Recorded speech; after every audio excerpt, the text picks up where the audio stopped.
पीछे वालों को नमस्कार। बैठिए, बताइए कहाँ पहुँचे। ब्रेक के पहले तक कहाँ पहुँचे। एक बार रीकैप करें, ब्रेक के पहले हमने क्या चर्चा की और आपके हाथ में क्या आया। हाँ जी, चलिए। तो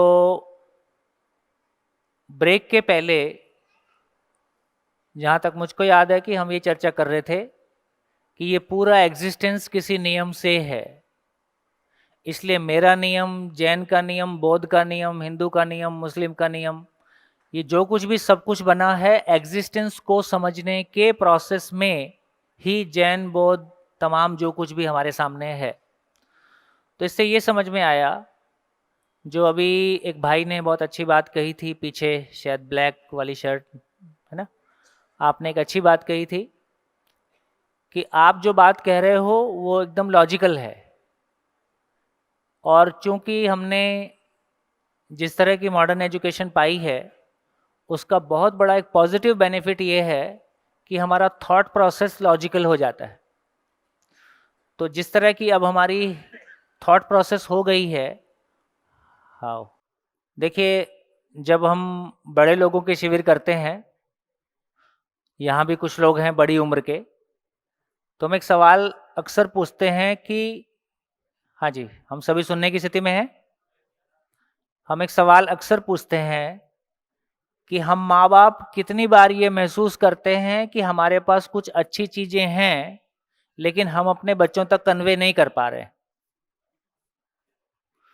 तो काफ़ी लोग हाथ उठाते हैं।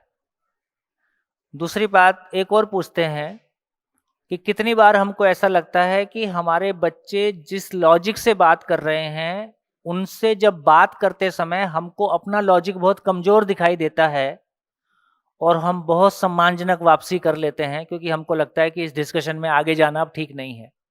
हमारे बच्चों का लॉजिक हमसे स्ट्रांग दिखाई देता है, वो अपनी बात ज़्यादा अच्छे से प्रूव कर पाते हैं। तो इसमें भी माँ बाप सहमत होते हैं। तो मेरा ये कहना है कि आप कल के माँ बाप हो या आप माँ बाप हो गए हो, इस दृष्टि से अब आस्था वाली बातें, हमारे धर्म में ऐसा लिखा है, हमारे, है ना, हमारी कम्युनिटी में ऐसा होता है, हमारी जाति में ऐसा चलता है, अब ये चीज़ें शायद नहीं चलेंगी। हो सकता है उनमें बहुत सारी अच्छाइयाँ हों, लेकिन उन सारी अच्छाइयों को यदि हम लॉजिकली कह पाते हैं, ठीक से कह पाते हैं, तो बात आगे होगी। जैसे भाई ने कहा कि यदि मेरे को जिंदा रहने में सुख मिलता है तो इसमें किसी को क्या दिक्कत है। तो ऐसा क्वेश्चन मेरा बेटा भी कर सकता है। संयोग से जब आप बहुत सारी अपनी कहानियाँ सुना रहे थे तो मुझको भी अपने बेटे की याद आ रही थी। तो मेरा बेटा अभी 28 साल का है, 6 महीने 25 नवंबर को उसकी शादी हुई। पहले 5 क्या था, मई को होना था, तो लॉकडाउन हो गया, तो बीच में गैप आ गया। तो लॉकडाउन के दौरान उसने भी यूट्यूब से शिविर कर लिया। जब आप कहानी सुना रहे थे कि हाँ हस्बैंड ने हमारे आपस के बीच में बातचीत होना शुरू हो गई, तो हम भी आपस में क्या बातचीत करेंगे। यदि हमारे पास केवल जिंदा रहने का कंटेंट है तो ज़्यादा बातचीत करने की गुंजाइश नहीं है। थोड़े दिन बाद टॉपिक ख़त्म हो जाते हैं। और यदि जीने की बात की क्वालिफिकेशन हमारे पास है तो हम लंबाइयों में बात कर सकते हैं, बहुत बात कर सकते हैं। तो दोस्तों, बात को मैं आगे बढ़ाता हूं। तो क्या बात करने जा रहे हैं, बैठे बैठे। हाँ जी, तो हम बात करने जा रहे हैं कि अभी तक हमारे पास एक जैसे पिक्चर है ना, आधा हाफ पूरा हो गया। हमारी ज़िंदगी का एक हाफ है कि हमको जिंदा रहने की योग्यता आ गई है, जिंदा रहने पे हमारा अधिकार आ गया है, लेकिन आधी पिक्चर बची है। सारी बात जिंदा रहना किस बात के लिए था, हम साथ में जी सकें, इसके लिए जिंदा रहना था। यदि हमारे पास जीने का पर्पस नहीं है तो जिंदा रहना भी पर्पसहीन हो जाता है। कुछ दिन थोड़ा ठीक लगता है, कुछ दिन के बाद फीका हो जाता है। तो अभी हम ये चर्चा करने की कोशिश कर रहे हैं कि जीना किसको बोल रहे हैं। तो जीने का मतलब है, जितना अभी तक कन्वे हुआ, कि भाव और विचार की स्टेबिलिटी आ जाए।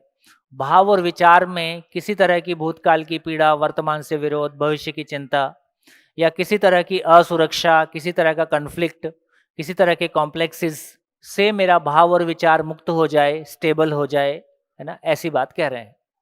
तो इसका मतलब क्या हुआ, ये कब होगा, जब मेरे पास प्रॉब्लम्स होंगी कि जब मेरे पास प्रॉब्लम के सॉल्यूशन होंगे?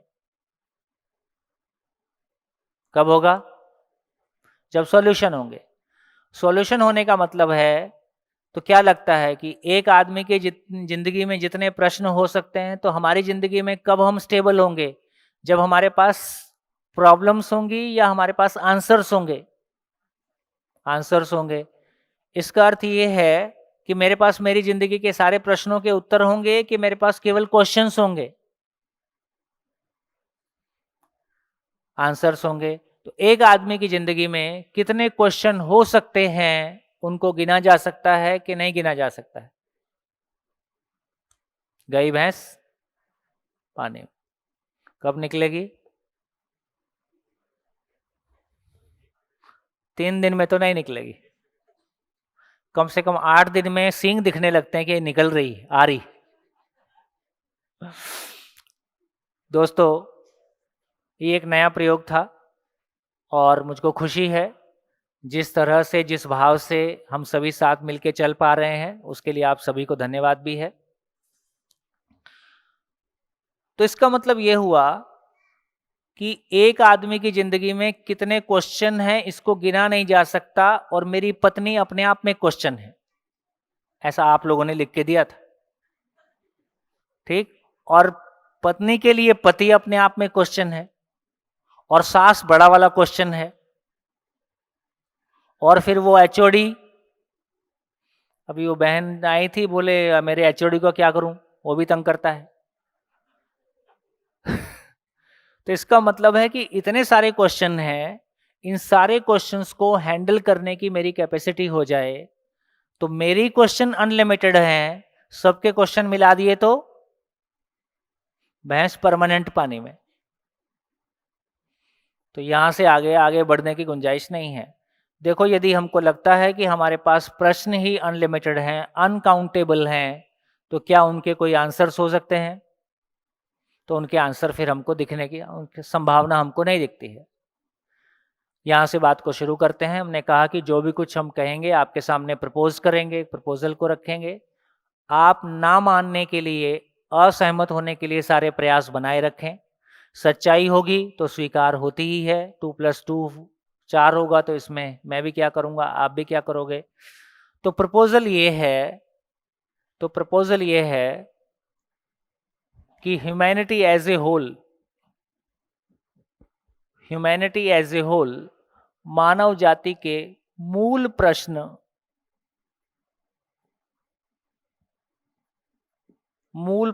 केवल 2 हैं।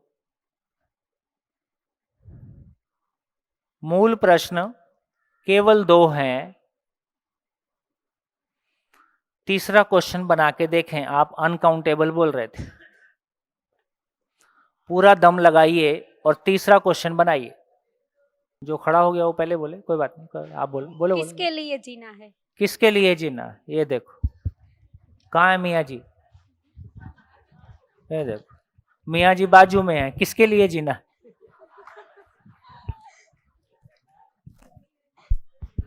शादी हो गई कि नहीं हुई? अभी हो गई, तभी ये हाल है। इस क्वेश्चन से आपका मीनिंग क्या है? आप क्या कहना चाहते हो? थोड़ा खोल के बताओ। बोलो बोलो बोलो बोलो बोलो। बात करेंगे क्या? बात करने में क्या है? बोलिए बोलिए। हमें जीना है लेकिन कैसे, किसके लिए जीना है? हाँ, देखो, जब आप थोड़ा ज्यादा खींच के बोलते हो किसके लिए जीना है, तो इसका मतलब है कि फिर क्यों जीना है, पर्पस क्या है। या तो आप पर्पस पूछ रहे हो, या जिनके साथ जी रहे हो उनके साथ जीने में कोई मजा आ नहीं रहा है, तो कुछ और ढूंढ रहे हैं, ऐसा भी हो सकता है। तो आप तय कर रहे हैं। दोनों क्वेश्चन का मतलब है, यदि पहला क्वेश्चन है तो बोर्ड पे लिखा ही है क्यों जीना है, किसके लिए, मतलब क्या पाने के लिए जीना है। तो क्यों जीना है का मतलब है कि मैं जिंदगी में पाना क्या चाहता हूं, लक्ष्य क्या है। जो मैं पाना चाहता हूं, उसको पाने का तरीका क्या है।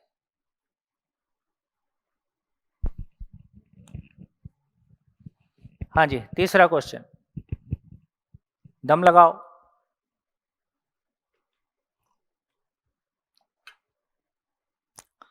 अनकाउंटेबल बोल रहे थे आप लोग। हाँ जी, तीसरा क्वेश्चन सर ये आखिर तो लास्ट में तो ये वही आता है कि है।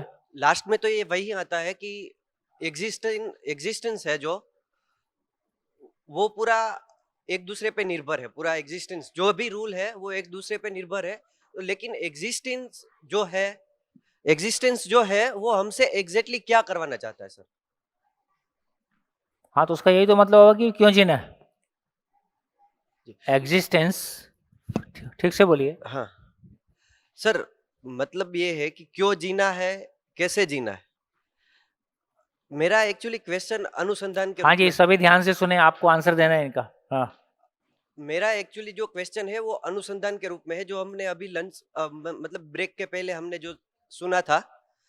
हमने लंच के पहले सर आपने ये बोला था कि मतलब कि जब हमारी इंद्रिय लेवल पे मतलब हम खुश नहीं रह सकते, या तो कोई भी चीज है जो एग्जिस्टेंस अभी नहीं है जिसका, या तो हमको पता नहीं है, वो हमको ढूंढना है, तो उसके लिए अनुसंधान करना पड़ता है सर। यदि वो प्लेनेट पे अवेलेबल नहीं है जी तो। जी सर, प्लेनेट पे अवेलेबल नहीं है, या तो किसी को पता नहीं है, मतलब कि ये है कि उस चीज के लिए किसी को पता नहीं है, वेदर इज इट एग्जिस्टिंग और नॉट, वो हमको नहीं पता है। लेकिन वो चीज मतलब कि हमारे दिखावे में नहीं है, हमने देखा नहीं है, सुना नहीं है, हमने कभी सोचा भी नहीं है, उसके लिए अनुसंधान करना पड़ता है सर।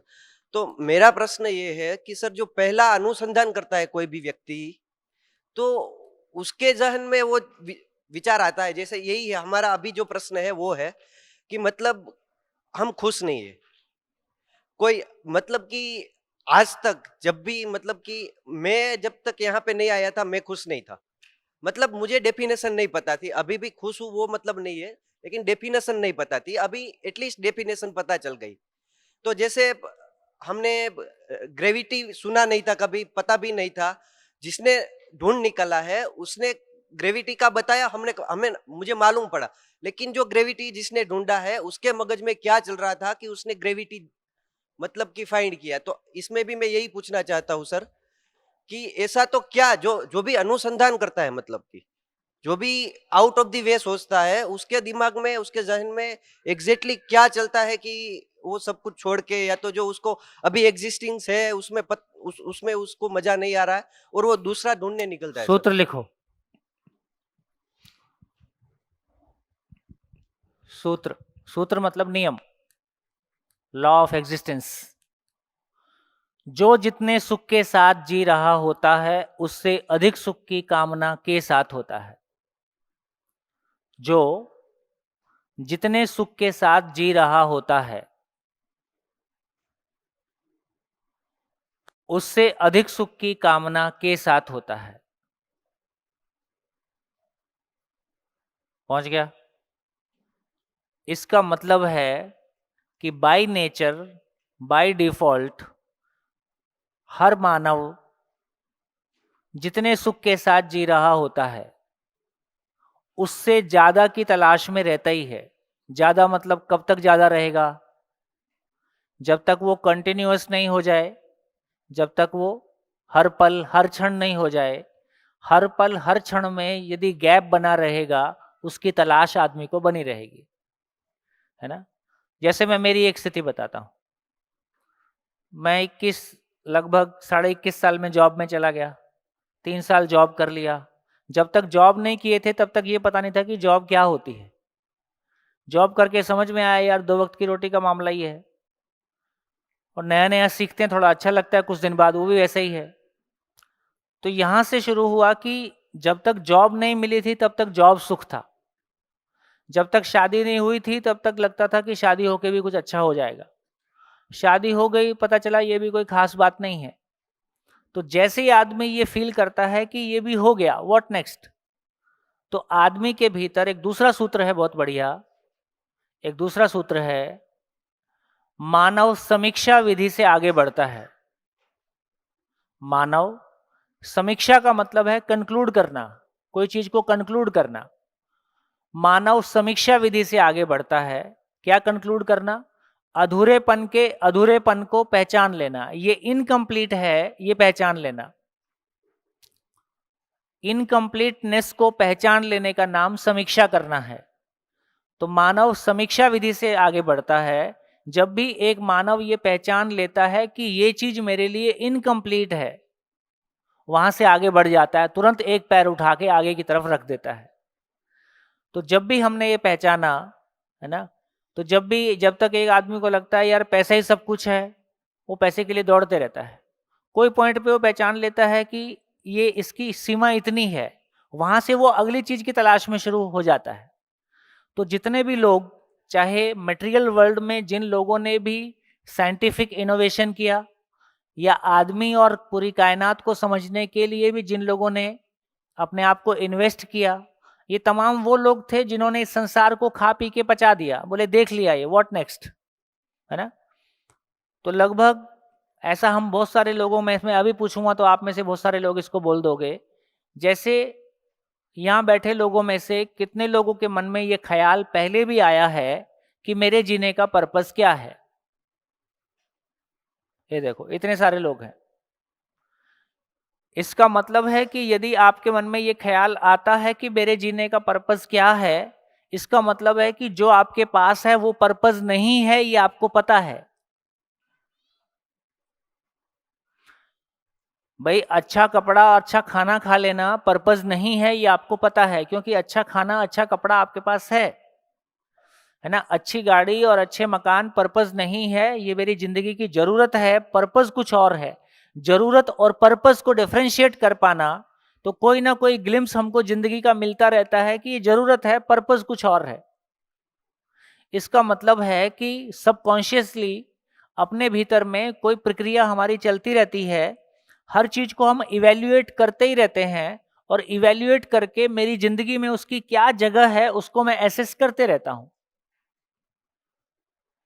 तो जब भी आदमी उस असेसमेंट में पाता है कि ये हो गया, इसकी सीमा, जैसे ही किसी चीज की सीमा को पहचान लेता है, तुरंत आगे की तरफ चल देता है। यदि किसी को लगता है यार खाना पीना ही सब कुछ है, इसके अलावा कोई जिंदगी नहीं है, तो उसको भी आगे सोचने की जरूरत नहीं है। आज नहीं सोचेगा कल सोचेगा, ऐसा है बात। इनका क्वेश्चन, जब भी कोई क्वेश्चन पूछता है तो मेरे से पूछता है कि पूरी सभा से पूछता है? ऐसा तो नहीं लगता कि सोम भाई से ही पूछता है? तो जब भी कोई क्वेश्चन पूछेगा तो हम सभी ध्यान से सुने, मेरे भीतर उसके लिए क्या आंसर आता है, अपना आंसर मैं सोच के रखूं। जब फाइनल आंसर आता है तो मैं कितना सोच पाया। देखो पशु और आदमी में इतना ही फर्क है कि आदमी में सोचने की मशीन है,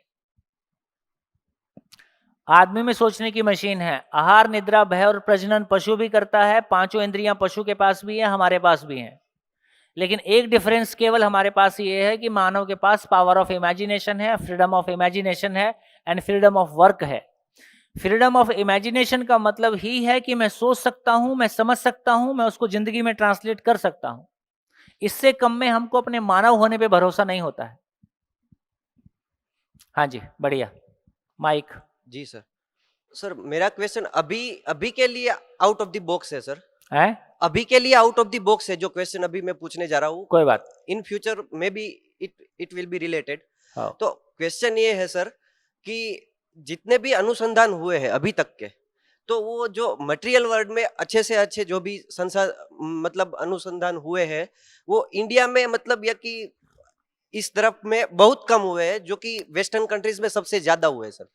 और जो भी आध्यात्मिक रिलेटेड जो भी अनुसंधान हुए हैं, मतलब कि जिसको हम बोल सकते हैं कि मन का मतलब अभी जो मटेरियल वर्ल्ड है वेस्टर्न कंट्रीज के, जो हम मतलब कि न्यू जनरेशन फॉलो करती है, जो क्लस्टर फैमिलीज है, जो इंडिविजुअलिटी है, जो फ्रीडम ऑफ थॉट्स है इंडिविजुअल के लिए, वो पूरा वेस्टर्न कंट्रीज का फॉलो कर रहे हैं, मुझे ऐसा लग रहा है। तो वो जो हम जिसको फॉलो कर रहे हैं सर, उसके पास तो अभी मन जैसा कुछ है नहीं, जो मैंने अभी तक पढ़ा है सर। मतलब कि ठीक है एक्सपीरियंस नहीं किया, लेकिन जब तक पढ़ा है तो यही पढ़ा है कि उन लोगों के पास दिमाग है, मतलब कि दिमाग के लिए सब कुछ है, फिजिक्स है, केमिस्ट्री है, लेकिन उसके पास मन का कोई सॉल्यूशन नहीं है। मन का वो मतलब एग्जिस्टेंस ही नहीं है उसके लिए। तो सर उन्होंने जितने भी आविष्कार किए, जो भी अनुसंधान किया है, वो फिजिकल वर्ल्ड में किया है, सबसे वहीं पे हुआ। लेकिन जो भी हमारे यहाँ पे भी जो भी अनुसंधान हुआ फिजिकल वर्ल्ड में, मुझे नहीं लग रहा कि आर्यभट्ट के बाद इतना कोई ह्यूमैनिटी के लिए कोई बड़ा हुआ होगा। और जो भी हुआ है वो मन के लिए हुआ है, आध्यात्मिक के लिए हुआ है। तो is there any relation with this? हाँ जी, इतने इनका क्वेश्चन कितने लोगों तक पहुंचा? कितने लोगों तक नहीं पहुंचा? हाथ खड़ा करें। काफी लोगों तक नहीं पहुंचा। मैं रिपीट करता हूं, मैं ठीक समझ पाया आप बता देना। देखिए, ये ऐसा बोल रहे हैं कि क्लियरली कि यदि ईस्ट में देखें तो हमने कहीं ना कहीं आदमी पे ज़्यादा काम किया, आत्मा, परमात्मा, आदमी, मन, वृत्ति, चित्त, बुद्धि, ऐसा सब काम ज़्यादा किया। वेस्ट की तरफ देखते हैं तो उन्होंने मटेरियल वर्ल्ड पे ज़्यादा इन्वेंशन किया, ज़्यादा सोचा। ऐसा क्यों है? इतनी बात कह रहे हो, ये ठीक है? इसमें नेचर का क्या रोल हो सकता है? चलो, मैं कह रहा हूं कि चलो ठीक है, आप जो कह रहे हो उसमें कितने लोगों की सहमति है कि हाँ ये बात ठीक लग रही है ना? अधिकांश लोग ठीक है।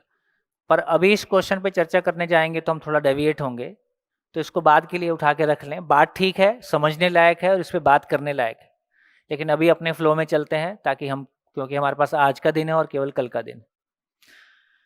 अच्छी बात यह है कि देखो, जिस मंच पे बैठ के हम, इस प्लेटफॉर्म पे हम दुनिया जहान की सारी चीज़ों पे बात कर सकते हैं और एक बिना किसी को छोटा कहे, बिना किसी को बड़ा कहे, हर चीज़ को इवेल्युएट, प्रॉपरली इवेल्युएट करते हुए उसके साथ चल सकते हैं। उसकी भी एक खूबसूरती है, इसकी भी एक खूबसूरती है। फिलहाल आगे बढ़ते हैं। तो हम चर्चा ही कर रहे थे क्यों जीना है, कैसे जीना है। तीसरा क्वेश्चन मैंने पूछा कि आपके मानव के पास कितने प्रश्न हो सकते हैं, तो आपने कहा कि अनंत प्रश्न हो सकते हैं एक आदमी के पास, और पति का, सास का और सबका मिला देंगे तो कितनी बार अनंत लिखना पड़ेगा। मैंने आपको प्रपोज किया है कि मानव के पास केवल 2 ही प्रश्न है। तीसरा प्रश्न मैं आपसे अपेक्षा कर रहा हूं, बोलो। सर, ये 2 क्वेश्चन हो गए कि क्यों जीना है और कैसे जीना है। तो थर्ड क्वेश्चन जो मुझे लग रहा है कि किस में जीना है, किस में जीना है। साइकोलॉजिकल में, जैसे हमने बोला कि हमने कल डिस्कस किया था कि स्वयं यानी विचार और भाव। सो ये हमारी एक पहचान हो चुकी कि हम हैं ये थॉट और इमोशन। तो किस में जीना है, लाइक एक ह्यूमन है तो वो कोई काम कर रहा है तो वो थॉट के लेवल पे पहले कुछ सोचता है, उसके अकॉर्डिंग कुछ कर रहा है, मतलब कुछ जी रहा है, कुछ भी काम कर रहा है वो जी रहा है। तो इसमें बेस ये आ चुका है कि थॉट और इमोशन इन्वॉल्व है। तो इससे ये क्वेश्चन आया कि हु एम आई देन। बहुत बढ़िया, शानदार। ये एकमात्र क्वेश्चन है जो सुनने से ऐसा लगता है कि कुछ अलग है। ठीक हो गया? अच्छा क्वेश्चन है। देखो, क्यों जीना है और मैं कौन हूं, ये एक ही क्वेश्चन है। कैसे? जैसे ही ये पूछेंगे कि क्यों जीना है, तो नेक्स्ट क्वेश्चन यही है कि जीने वाला कौन है। तो क्यों जीना है व्यवहारिक धरातल से पूछा गया प्रश्न है। मैं कौन हूं तात्विक धरातल से, आध्यात्मिक धरातल से पूछा गया प्रश्न है। बात एक ही है। तीसरा क्वेश्चन, वो जो आप बोल रहे हो उसके लिए किसे जीना है?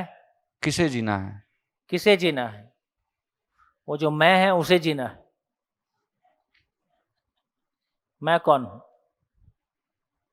तीसरा क्वेश्चन, तीसरा क्वेश्चन,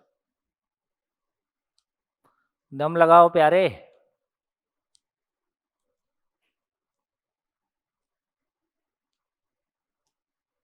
आप लोग तो अनंत बोल रहे थे।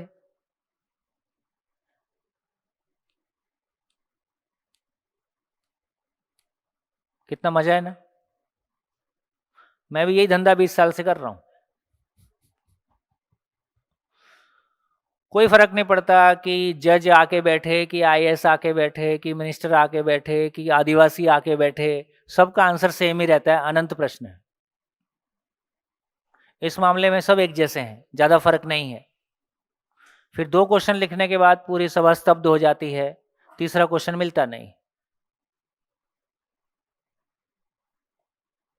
हाँ जी, और देख लो कुछ गुंजाइश हो तो। तीसरा क्वेश्चन। भैया मतलब आउट ऑफ बॉक्स है। हाँ हाँ, आपके कितने बेटे हैं? इसका मुझे क्यों जीना कैसे जीना से क्या लेने देना, क्वेश्चन तो है ही वो। नहीं है तो क्यों पूछ रहे हो? पर क्वेश्चन तो है ही, आपने बोला कोई क्वेश्चन क्वेश्चन नहीं है।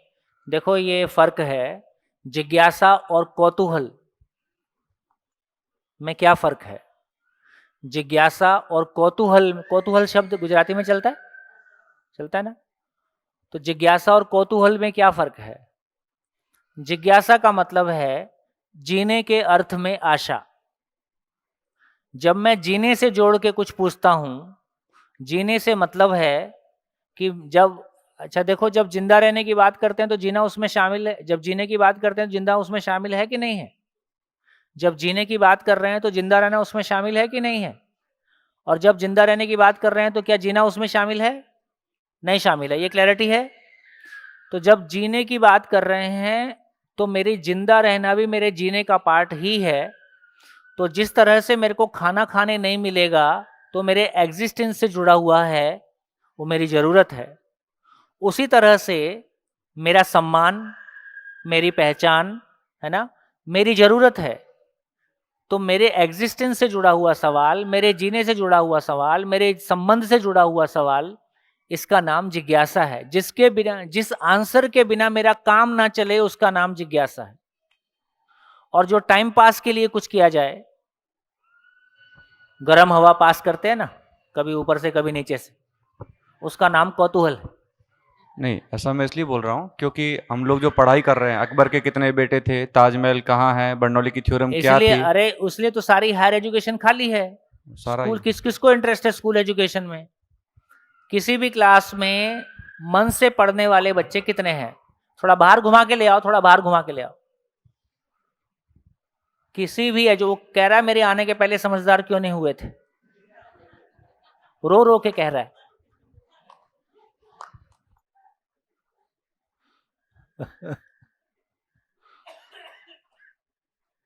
वो देखो वहां भी रो रहा है। हाँ, क्या बात हो रही थी? Higher education. किसी भी क्लास में, स्कूल एजुकेशन हो, हायर एजुकेशन हो, किसी भी क्लास में स्वेच्छा से, अपने मन से, बिना फर्स्ट आने की इच्छा से, केवल पढ़ने में मजा आता है, मैं इसलिए पढ़ता हूं, ऐसे बच्चे कितने हैं? 2-4 बच्चे मिल सकते हैं किसी भी क्लास में। 1 2 3 4 बच्चे ऐसे हो सकते हैं। इसका मतलब है कि ये कंटेंट को डिलीवर करने का तरीका ऐसा है कि जो मात्र 5% लोगों को, 2-4% लोगों को सूट करता है। इसका मतलब, इसलिए तो बार बार बात हो रही है कि एजुकेशन को रिस्ट्रक्चर करने की जरूरत है, इसलिए वो प्रॉब्लम आता है। हाँ जी, तीसरा क्वेश्चन हो गया? हाथ खड़े, हाँ ना, कुछ तो बोलो।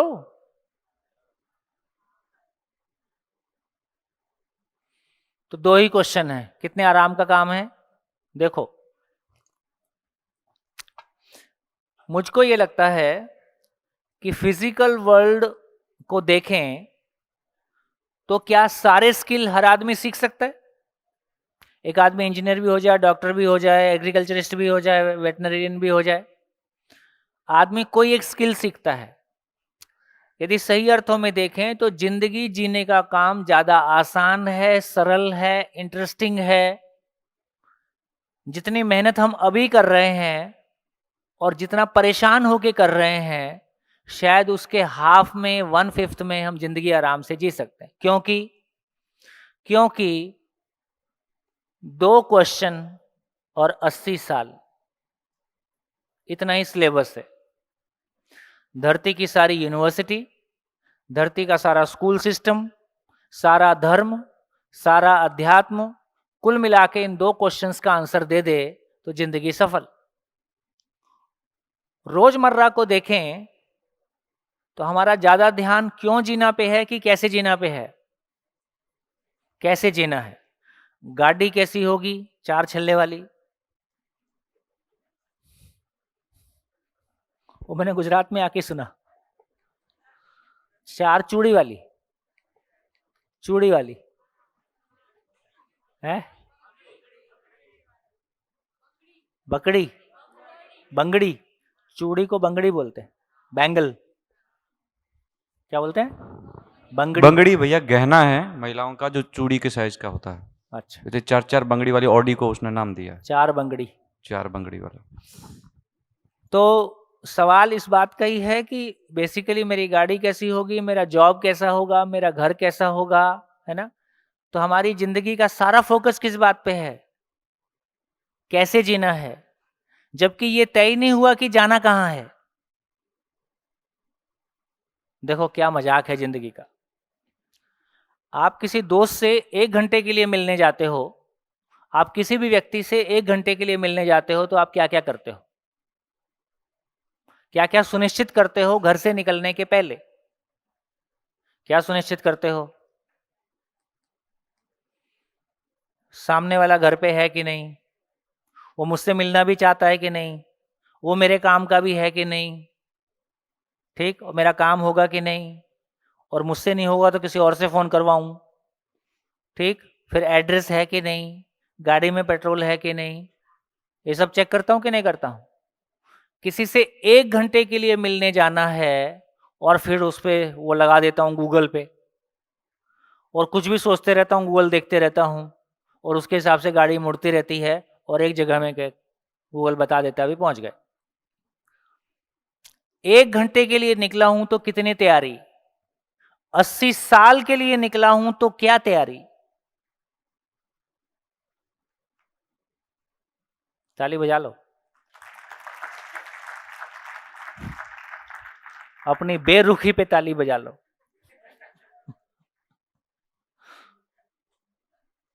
क्योंकि हमारे माँ बाप को भी नहीं पता था, वो भी ऐसे ही चल रहे। तो यहां ना हमारे माँ बाप को पता है कि क्यों जीना है, इसलिए उनकी भी क्या गलती है। जो उनके पास था वो उन्होंने हमको दिया है। क्या दिया है, जिंदा रहने का सामान दिया है। दिल्ली में आदमी से पूछो कि तुम्हारी जिंदगी भर की उपलब्धि क्या है, तो 99% आदमी ये बताएगा 1 फ्लैट, 2 फ्लैट, तीसरे फ्लैट में वो फ्लैट। अभी मैं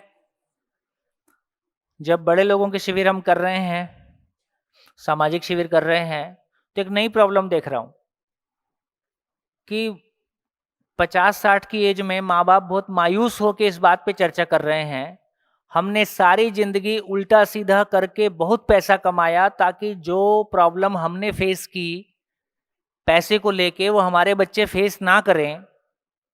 और बच्चा कहता है कि मेरे को तुम्हारे पैसे की जरूरत ही नहीं है।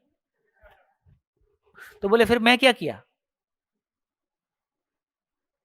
वो बेंगलोर चला गया, वो आईटी में जॉब कर रहा है, उसको आपके पैसे की जरूरत ही नहीं है।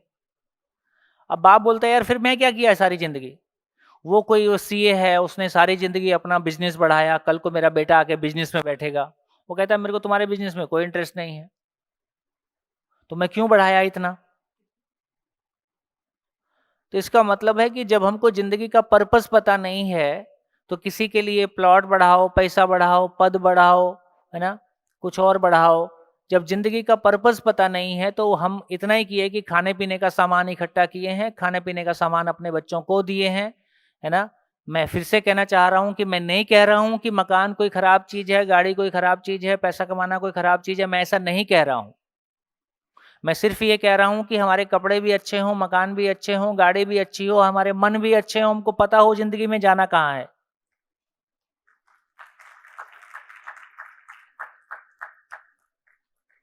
और हमने कितने लोगों को घायल किया है। जिस तरीके से हम पैसा कमाना चाहते हैं, जिस तरीके से हम दूसरों से आगे बढ़ना चाहते हैं, हमने जिंदगी भर अपनों को, उम्र बढ़ने के साथ साथ अपनों का अपनापन और अपनों की संख्या घटती हुई दिखाई देती है कि बढ़ती हुई दिखाई देती है। जोर से बोलो, जोर से बोलो। गई भैंस पानी में। हमने मेहनत करके दुख पाया है भाई। जो बाई बर्थ हमको मिले थे वो भी खो दिए। कोई समय पे भाई से बंटवारा हो गया, कोई समय पे दोस्त से बंटवारा हो गया, कोई समय पे ये छूटा, कोई समय पे वो छूटा। बीवी तो पहले से ही छूटी रहती है। हाँ, कुछ नहीं, आप एकदम अकेले हो। हम एक योजनाबद्ध तरीके से बहुत मेहनत करते हुए दुखद बुढ़ापे की ओर बढ़ रहे हैं,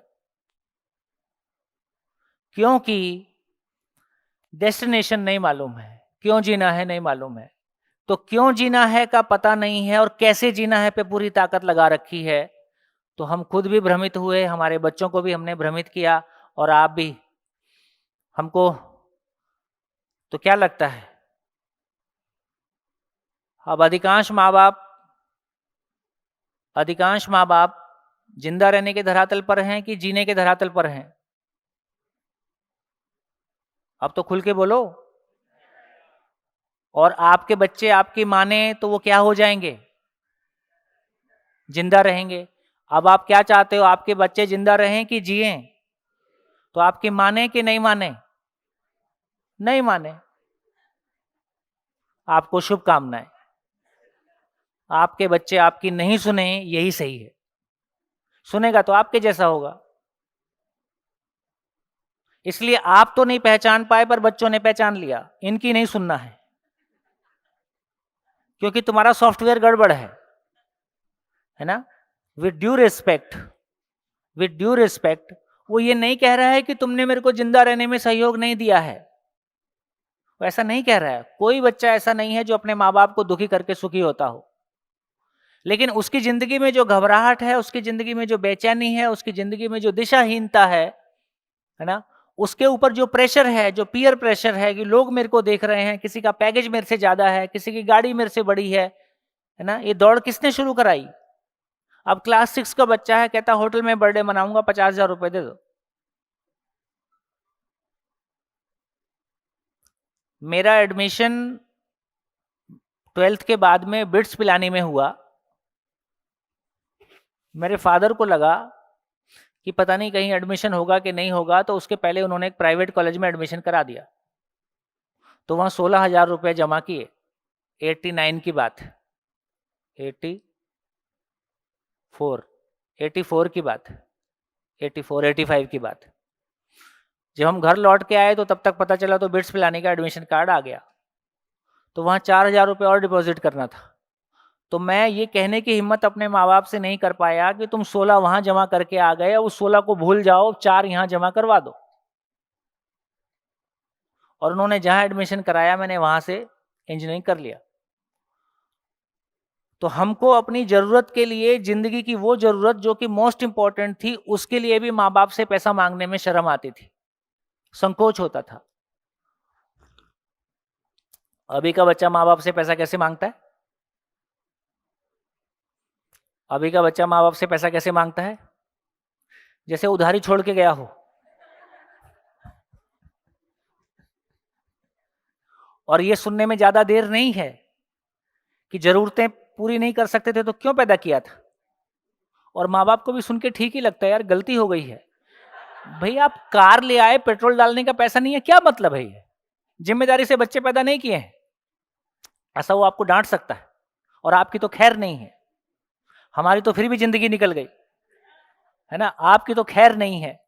तो अभी के सारे बच्चों का अवतार माँ बाप का उद्धार करने के लिए होगा। तो समझ लो, आपके पास ऑप्शन नहीं है। यदि जीने की क्लैरिटी आपकी नहीं है तो अपने में मार खाओगे, संबंध में मार खाओगे, ऑफिस में मार खाओगे, और एक नितांत धीरे धीरे हम इतने अकेले हैं कि हम बिल्कुल अकेले हैं। भाई समाज में डिप्रेशन के केसेस और ये कोरोना के दौरान ये फैमिली वायलेंस, डिवोर्स रेट अभी कोरोना के दौरान बढ़ा है, क्योंकि कम से कम दूर रहते थे, अब एकदम आमने सामने ही है 24 घंटे है ना। जानी दुश्मन, जो जानी दोस्त हो सकते हैं वो।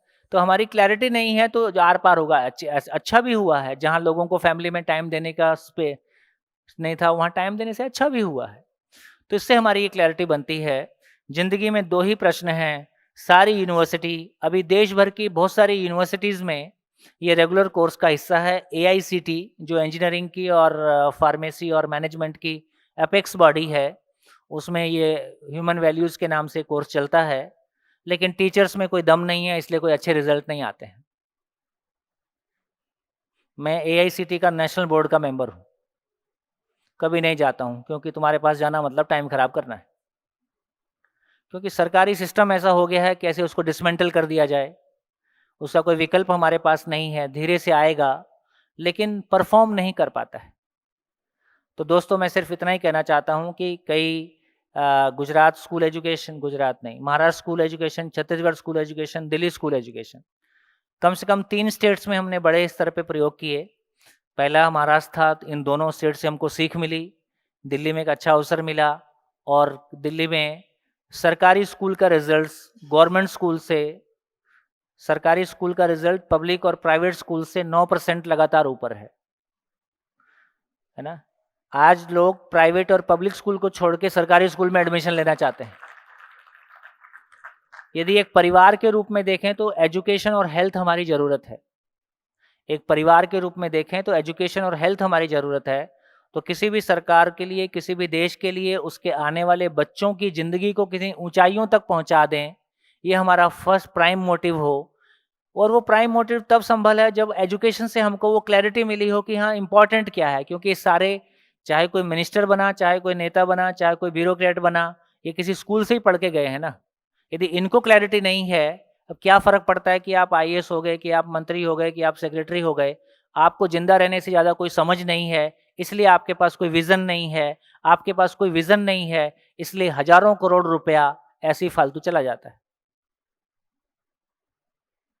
फिर किसी का HOD उसको तंग करेगा, तो किसी का हस्बैंड उसको तंग करेगा, तो किसी का मंत्री उसको तंग करेगा, आपस में एक दूसरे को तंग करने में लगे।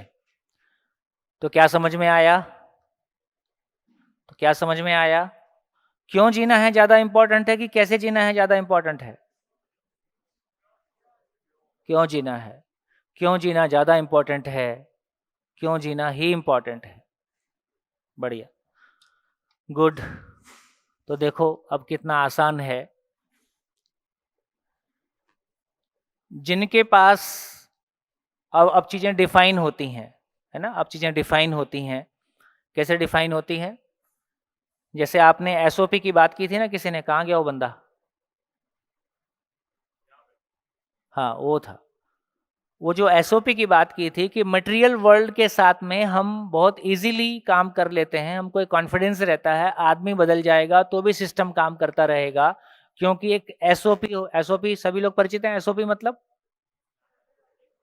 स्टैंडर्ड ऑपरेशनल प्रोसीजर, ठीक है। तो आदमी के साथ ऐसा कोई स्टैंडर्ड, मैं सोच के जाता हूं कुछ और, उधर कुछ और हो जाता है। तो इसका मतलब है कि यदि आदमी के साथ भी कोई SOP होना है, तो हमको ये क्लैरिटी होना पड़ेगा कि क्यों जीना है, कैसे जीना है का आंसर की क्लैरिटी। तो जिनके पास, अभी तो ये क्वेश्चन की क्लैरिटी भी हमारे पास नहीं, अभी तो हमारी जिंदगी के क्वेश्चन भी हमारे पास नहीं है। क्योंकि जब हम छोटे थे, हमारे भीतर वो क्वेश्चन थे, हर चीज के बारे हम कुछ पूछते थे, लेकिन माँ बाप ने क्या बोला, जो एग्जाम में आता है वही पूछो, बाकी सब फालतू बात। फिर बड़े हो गए तो क्या बोले जिससे पैसा आता है वही पूछो, बाकी सब फालतू बात। हमारी फैमिलीज में जिंदगी को दफन कर दिया गया, क्योंकि हमारी फैमिलीज ने यही माना कि जिंदा रहना ही जीना है। जिंदा रहना ही जीना है तो एजुकेशन मतलब पैसा। यदि पढ़ के जॉब नहीं लगती है तो एजुकेशन का कोई मतलब नहीं है, और एजुकेशन से और कुछ अभी होता नहीं है। तो एजुकेशन भी रिडिफाइन होगी। इन दो क्वेश्चंस का आंसर दे दे, इसका नाम एजुकेशन। नहीं तो एजुकेशन नहीं है।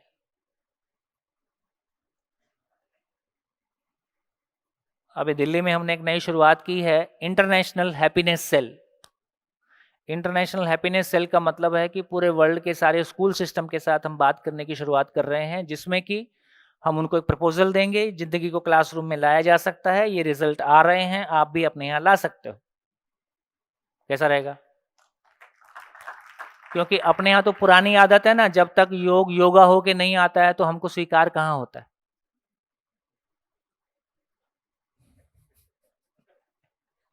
इसी के लिए कर रहे हैं, और कोई खास बात नहीं। अपने देश में लोगों को कोई बात सुनाने के लिए पहले अमेरिका को सुनाना पड़ता है, तो 10 और डेवलप्ड कंट्री उसको फॉलो करने लगते हैं, तो हमको लगता है कि हाँ, अब कुछ अच्छी बात हो रही। हम उस काम को कर रहे थे तो कोई बात नहीं थी, वो मिलेनिया क्या थी, मिलेनिया ट्रंप आ गई तो वो फिर वो देश भर में हल्ला हो गया कि हाँ ये कोई अच्छा काम हो रहा है। हम तो अपने अच्छे काम को भी अप्रिशिएट नहीं कर सकते हैं जब तक अमेरिका अप्रिशिएट नहीं करे। हम इतने अकल से पैदल लोग हैं।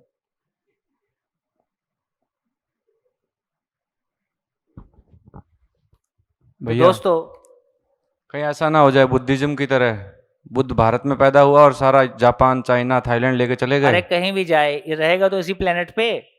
कुल मिला के जिस एजुकेशन को आज हम पढ़ रहे हैं वो पूरा वेस्ट से इंपोर्टेड ही है। तो अच्छाई को अप्रिशिएट किया जाए कहीं भी हो।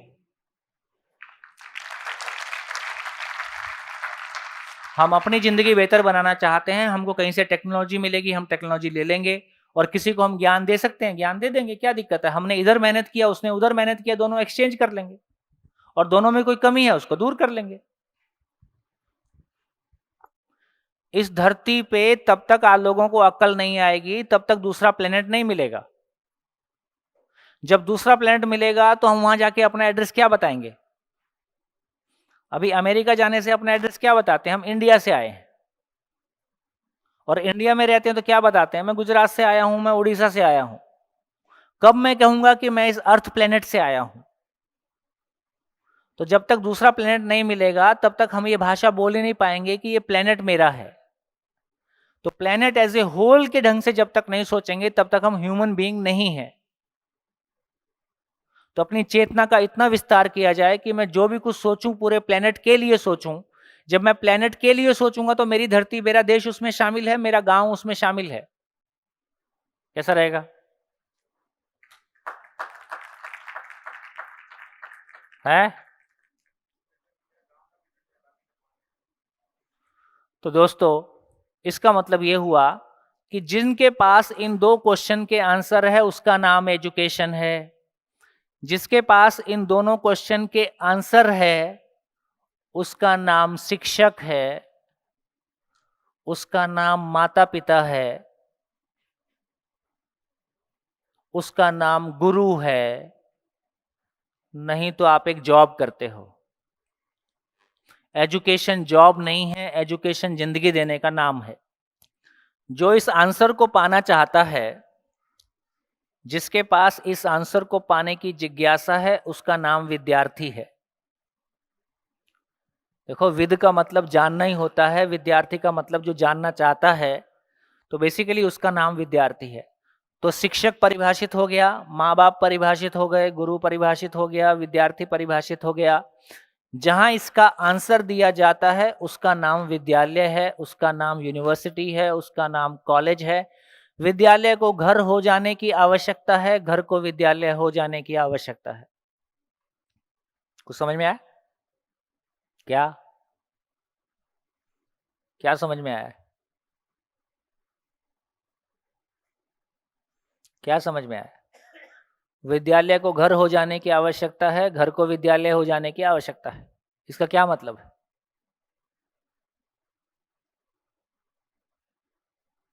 आप लोग क्या सोच के आए थे? हैं?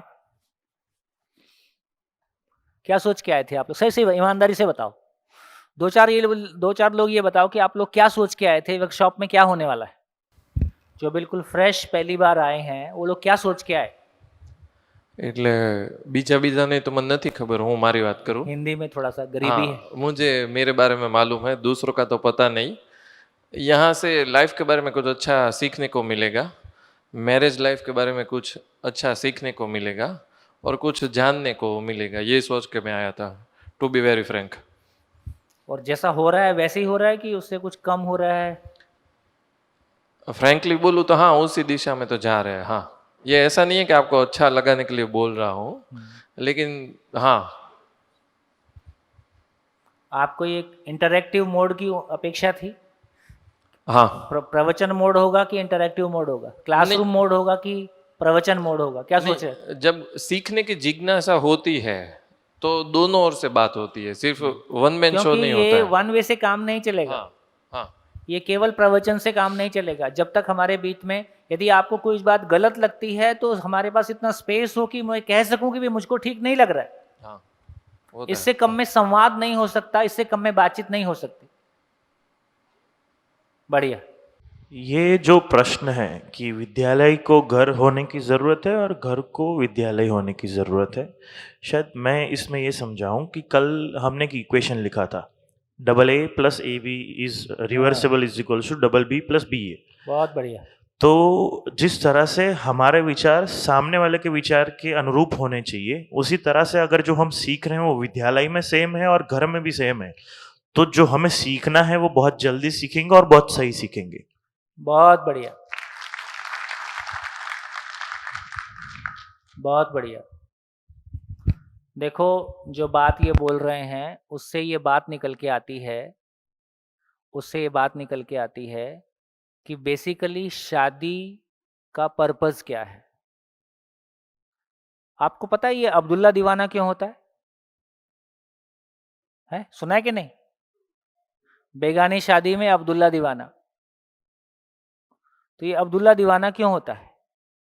अब्दुल्ला दीवाना ऐसा होता है कि शादी दूसरे की है और 50,000 रुपये अपना खर्चा कर दिया है ना। एक सूट 3 पीस ले आया है, या मैडम है तो कुछ और ले आई हैं। शादी दूसरे की है और खर्चा तुम किए जा रहे हो। तो ये बेगानी शादी में अब्दुल्ला दीवाना क्यों होता है?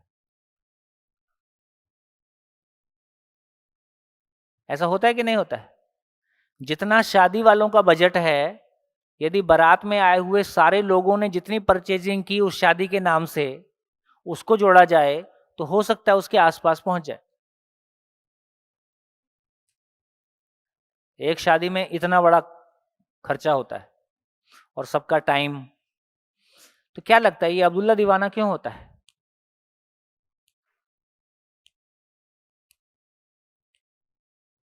और जबकि उसका मन नहीं रहता है फिर भी दीवाना होता है। किसी शादी में हम जाते हैं तो अनमने मन से जाते हैं, जाना ही पड़ेगा, कुछ कुछ ऐसा रहता ही है। कभी सोचा ऐसा? शादी दो लोगों के बीच की घटना है, शादी दो परिवारों के बीच की घटना है, कि शादी एक सामाजिक घटना है? कितने लोगों को लगता है कि दो परिवारों के बीच की घटना है? कितने लोगों को लगता है कि दो लोगों के बीच की घटना है? कितने लोगों को लगता है कि शादी सामाजिक घटना है? बोलो, कोई बोलो, जिसको लग रहा हो बोलो, क्यों ऐसा लगता है आपको? हाँ जी, माइक दीजिए। विवाह एक सामाजिक घटना है। हेलो भैया, जो हाँ। आप बोल रहे थे ना, ये विद्यालय घर और घर विद्यालय, तो वो शादी के साथ भी होता है कि जैसे हम बाहर, जैसे हम आपको मिल रहे हैं, मैं और मेरी वाइफ, तो आपके सामने जो एक प्रेजेंट होते हैं, मैं इज्जत से बुलाता हूँ, वो मुझे इज्जत, तो वही घर पे भी होना चाहिए।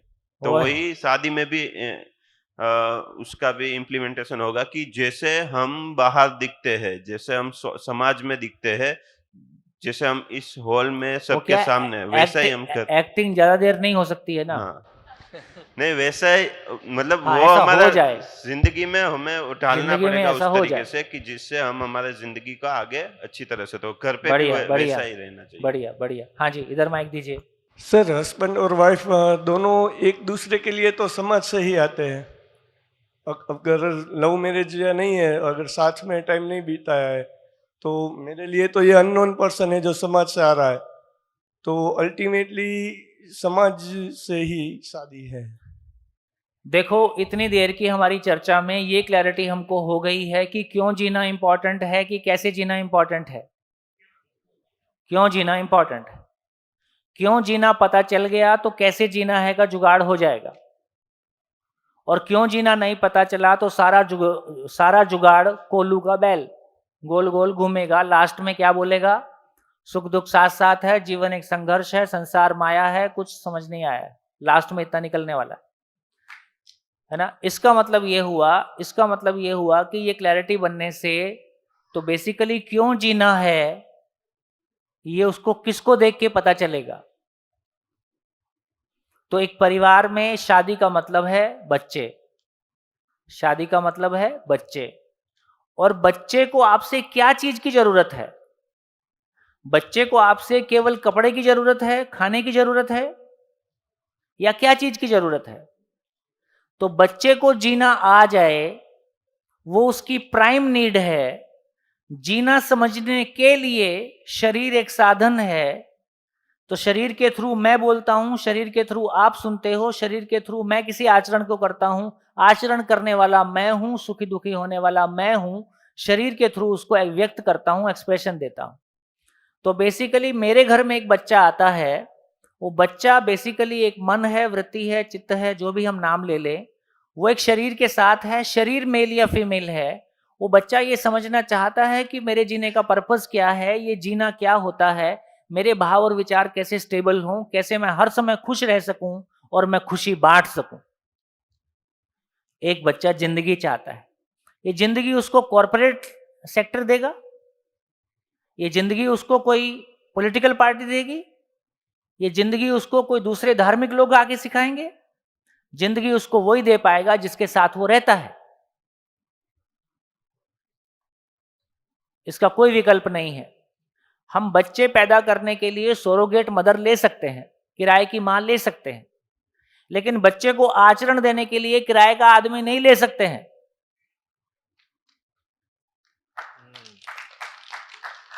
ये बात पहुंच रही? अभी हमने अपने बच्चों को, अभी हमने बच्चे पैदा किए कि बच्चे पैदा हो गए? झंझट है बहुत। हमने निर्णय पूर्वक जिम्मेदारी से बच्चे पैदा किए या हम तो अपने खुशी मनाने गए, बीच में बच्चे टपक गए? देख लेना आपका भी कैसा हाल होगा। अभी आपकी तो अभी जिनके नहीं हुए हैं उनको भी चांस है ना कि हाँ वो कुछ सोच सकते हैं। देखो, इस परंपरा ने तो बच्चे पैदा करने के काम को बहुत एक साइंटिफिक और बहुत एक, है ना, एक बहुत तैयारी के साथ करने वाले काम के रूप में देखा। इसका मतलब ये है कि शादी का पर्पस क्या है, शादी क्यों करना है।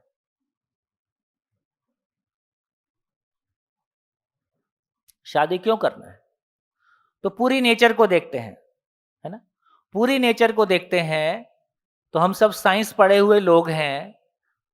पदार्थ को खत्म नहीं किया जा सकता, केवल रूप परिवर्तन हो सकता है, ये हम सब ने पढ़ा है। तो पदार्थ अपने एग्जिस्टेंस को बनाए रखता है, उसके एग्जिस्टेंस को खत्म करने का हमारे पास कोई मैकेनिज्म नहीं है। इस बात से कितने लोग परिचित हैं? नहीं परिचित हैं तो हाथ मत उठाइए, परिचित हैं तो उठाइए, ठीक से उठाइए। ठीक, तो ये हमारी क्लैरिटी है कि पदार्थ को नष्ट नहीं किया जा सकता है, वो अपने एग्जिस्टेंस को बनाए रखता है। दूसरा, पेड़ पौधे भी अपने एग्जिस्टेंस को बनाए रखते हैं। एक पेड़ अपने एग्जिस्टेंस को बनाए नहीं रख पाता है, वो मर जाता है 10 साल बाद, 20 साल बाद, लेकिन अपने पेड़ रहते रहते वो इतने बीज देके जाता है, इतने फल देके जाता है, ताकि उसकी परंपरा हमेशा बनी रहे, अपने होने को बनाए रखता है। इसका मतलब है वनस्पति संसार, पेड़ पौधे बीज परंपरा के द्वारा, बीज परंपरा के माध्यम से अपने एग्जिस्टेंस को बनाए रखते हैं। एक नीम का पेड़ नहीं रहेगा, पर नीम के पेड़ की परंपरा हमेशा रहती है। वैसे ही पशु पक्षी में देखें तो एक पशु पक्षी 5 साल, 10 साल, 15, 20 साल में मर जाता है, लेकिन अपने पशु पक्षी के रूप में रहते रहते वो इतने बच्चे पैदा करके जाता है। कल वो नहीं रहेगा, लेकिन उस पक्षी की, उस पशु की परंपरा बनी रहेगी, इसको वो सुनिश्चित करता है। इसका मतलब इस एग्जिस्टेंस में जो कुछ भी है वो अपने एग्जिस्टेंस को बनाए रखता है, उसकी परंपरा को बनाए रखता है। ये एग्जिस्टेंस का नियम है। अब ये नियम कैसे है इसको कभी आगे समझेंगे। अब मानव की तरफ आते हैं। मानव ने क्या कोशिश किया? हम मानव ने भी जिंदा रहने के धरातल पे शरीर को जिंदा बनाए रखने के सामान का जुगाड़ किया और शादी पूर्वक बच्चे पैदा करके अपने एग्जिस्टेंस को बनाए रखने की कोशिश की। हम लोग क्या मानते हैं? शादी क्यों करना है? शादी क्यों करना है? क्योंकि वंश बढ़ाना है। और लाल किला बनाया ना, उसको कौन देखेगा? और इसका मतलब है कि हमने जिंदा रहने के धरातल पर वंश परंपरा के द्वारा शरीर पैदा किए, लेकिन जीने की समझ नहीं थी, इसलिए आचरण पैदा नहीं किया, इसलिए अपनों ने अपनों से दुख पाया और हम उस लेवल पे पहुंचे कि हमारे पास इतना एटॉमिक वेपन आज की डेट में है कि यदि इस धरती पे ब्लास्ट कर दिया जाए तो फिजन और फ्यूजन के थ्रू ये धरती हमेशा के लिए सूरज बन सकती है, सन बन सकती है। और तमाम ग्लोबल वार्मिंग और तमाम ये ग्लोबल वार्मिंग पढ़े लिखे लोगों के कारण है कि अनपढ़ लोग के कारण है? विकसित देशों के कारण है कि अविकसित देशों के कारण ज्यादा है? तो इनको विकसित कहा जाए कि अविकसित कहा जाए? खत्म। हमारे पास हम हिप्नोटाइज्ड हैं, हम बहुत इन्फीरियरिटी कॉम्प्लेक्स के साथ हैं, बस जिसकी गाड़ी बड़ी दिखाई दे गई उसको देख के बेहोश, है ना? आदमी की कोई इज्जत नहीं और लोहे का टपरा मेरी इज्जत करवाता है, क्या दिवालियापन है? कभी ऐसा फील होता है कि नहीं होता है? यार मैं सोचने की अनलिमिटेड पोटेंशियल का आदमी, मेरे पास सोचने समझने का अनलिमिटेड पोटेंशियल, मेरे पास इतना सक्षम शरीर जो मेरी पावर ऑफ इमेजिनेशन को एक्ट में ट्रांसलेट कर सकता है, एक लोहे की चीज मेरी इज्जत कराती है, मेरी अपने आप में कोई इज्जत नहीं है। तो क्या सार निकला? जिंदा रहने के धरातल पे हमने शरीर मल्टीप्लाई किए कि समझ मल्टीप्लाई किया, जिंदगी मल्टीप्लाई की? हमने शरीर मल्टीप्लाई किया और शरीर मल्टीप्लिकेशन के साथ हम उस जगह में पहुंचे जहां यदि सबसे पहले इस धरती से गायब होगा तो कौन गायब होगा? यदि सबसे पहले इस धरती से गायब होगा तो कौन गायब होगा? मानव। चाहे ग्लोबल वार्मिंग की वजह से हो, चाहे एटॉमिक वेपन की वजह से हो, चाहे परिवारों में और नहीं भी होगा तो अपने माँ बाप को लड़ते हुए देख के तमाम बच्चों ने ये तय कर रखा है कि भैया शादी नहीं करना है। तमाम समाज की स्थितियों को देख के बच्चे ये तय कर रहे हैं कि हम ही झेल रहे हैं, क्यों और किसी को लाया जाए इसमें। इस तरह की सोच बन रही है। तो धरती नहीं भी खत्म हुई तो भी हम भावनात्मक रूप से खत्म हो रहे हैं। हमने अपनों से दुख पाया है, अपनों को दुख दिया है। इसका मतलब क्या हो गया? इसका मतलब कहां गैप रह गया? शरीर मल्टीप्लाई करने से काम चलेगा कि आचरण मल्टीप्लाई करने से काम चलेगा? शरीर मल्टीप्लाई करने से शरीर मल्टीप्लाई तो पशु भी करता है। यदि मैं केवल शरीर मल्टीप्लाई करता हूं तो मैं पशु वाला ही काम कर रहा हूं। उससे आगे अभी नहीं, इतना ही है कि वो कपड़े नहीं पहनते, हम कपड़े पहन लेते हैं। उनके पास मोबाइल नहीं है, हमारे पास है। लेकिन क्वालिटेटिवली देखेंगे तो बच्चे पैदा करने का काम पशु भी करता है, बच्चे पैदा करने का काम हम भी करते हैं। क्या चीज है जो हम कर सकते हैं, पशु नहीं कर सकता है? और क्या चीज है जो हमारे को करना हमारी जरूरत है? क्या चीज है? क्या चीज है? क्या चीज है? जीना। जीना। क्यों जीना है? कैसे जीना है? मेरे भाव और विचार की स्थिरता, मेरा स्टेट ऑफ माइंड, मेरा स्टेबल होना, मेरा अपने भीतर में पीस होना, मेरे पास हर चीज का सॉल्यूशन होना, है ना? आने वाली पीढ़ी को वो सॉल्यूशन दे पाना। इसका मतलब शादी क्या है? इसका मतलब शादी क्या है? शादी क्या है? इवोल्यूशन का प्रोसेस। क्या चीज के इवोल्यूशन का प्रोसेस है? शरीर का इवोल्यूशन कि समझ का इवोल्यूशन, समझण का इवोल्यूशन, है ना? तो देखो, तो दोस्तों, क्यों शादी में इतने लोग इकट्ठे होते हैं? क्यों अब्दुल्ला दीवाना होता है? क्या जरूरत है? 2 लोग की शादी है, ज्यादा है 2 परिवार की शादी है, एक गाड़ी में चले जाओ, बिठा के ले आओ। शादी इस प्लेनेट की सबसे खूबसूरत घटना है। क्या घटना है? जिसमें 2 लोग समाज के सामने, पूरे समाज के सामने, हजारों लोग के सामने खड़े होकर इस बात की घोषणा करते हैं कि हम आने वाली पीढ़ी को जिंदगी देने के लिए तैयार हुए हैं, हमको आशीर्वाद दो। और सारा समाज वहां खड़ा होके इस बात को आश्वस्त करता है कि तुम आगे बढ़ो, हम तुम्हारे साथ। इसका नाम शादी है।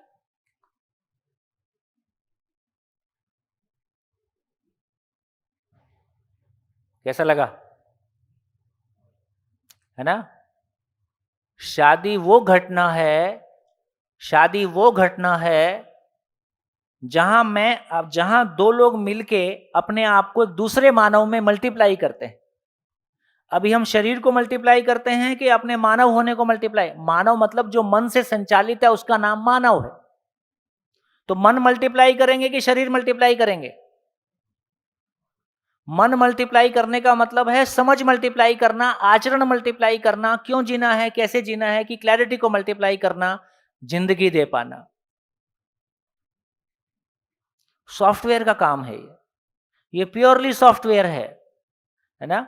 दूसरे और कैसे सीखेगा? बच्चे के सामने बोर्ड पे शिविर लोगे कि वैसा जियोगे? हम एक स्कूल चलाते हैं रायपुर में, प्राइमरी स्कूल है। स्कूल का नाम है अभिभावक विद्यालय। एजुकेशन क्या चीज है? पेरेंट्स का जॉइंट एक्सप्रेशन विद्यालय है, स्कूल है। देखो अभी तो हमारी अक्ल इतनी है कि हम अपने बच्चों की जिंदगी पे धंधा करते हैं। हमारी अक्ल के हाल देखो।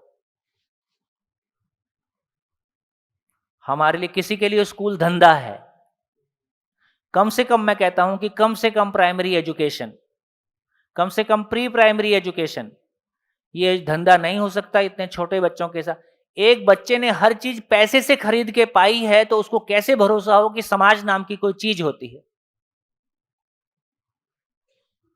हम एक स्कूल चलाते हैं। हमको ये समझ में आ गया कि आदमी बनना और आदमी बनाना सबसे इंटरेस्टिंग काम है। आदमी बनना, अपने भीतर आदमी को घड़ना। आपसे कल जब बात हो रही थी तो आपने, किसी ने कहा था क्रिएशन। ये पूरे एग्जिस्टेंस को देखेंगे तो क्रिएशन है। एग्जिस्टेंस को देखेंगे तो क्रिएशन है पूरा, है ना। एक सुंदर कैंपस में हम लोग बैठे हैं, किसी ने क्रिएट किया होगा। तो पूरे एग्जिस्टेंस को देखेंगे तो नदी, नाले, पहाड़, पेड़, पौधे, पशु, पक्षी, इतना सुंदर संसार ये घूमने के लिए, ये जड़ संसार है। पेड़ पौधे हैं, इतने सारे पशु पक्षी, है ना। कैसे बने होंगे इतने सारे पशु पक्षी?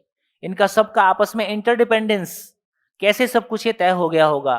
फिर उसमें से सबसे इंपॉर्टेंट कृति, सबसे विकसित कृति के रूप में मानव, सबसे विकसित कृति के रूप में मानव। और मानव में भी पूरी एग्जिस्टेंस को समझ के उसको व्यक्त कर सकता है, इसलिए उसका नाम व्यक्ति है।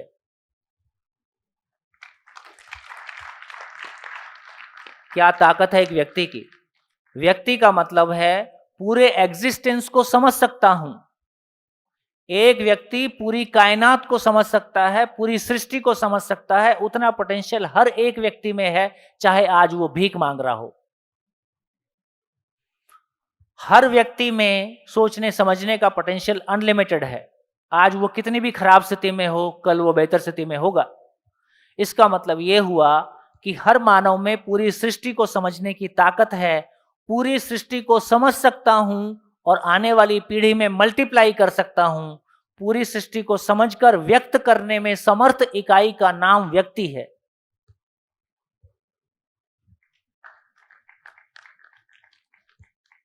आदमी मल्टीप्लाई कर देने का नाम शादी है।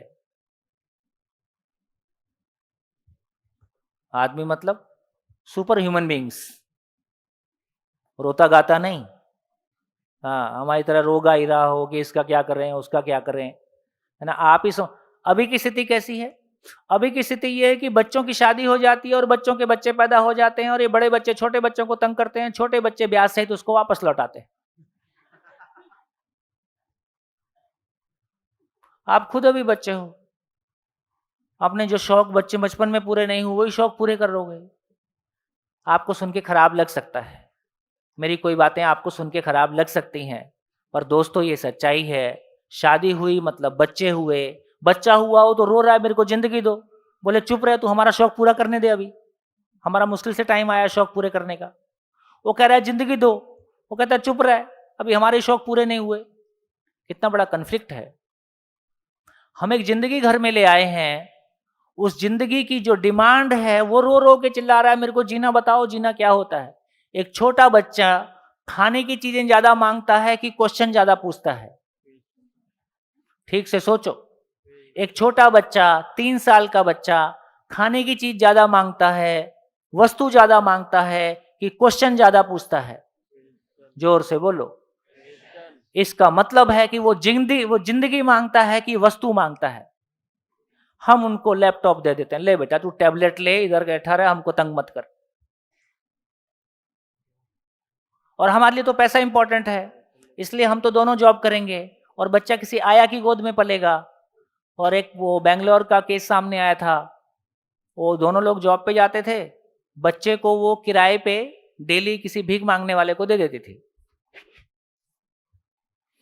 एक दिन वो जल्दी जॉब से वापस लौटा है, कुछ काम होगा, बाजार में गए तो एक जन उसके बच्चे को लेके भीख मांग रही थी। तो इसमें क्या गलती है? इससे देश का जीडीपी बढ़ेगा, इससे देश का जीडीपी बढ़ेगा। जो बच्चा घर में निरर्थक था, अभी वो बच्चा भी कमाई कर रहा है।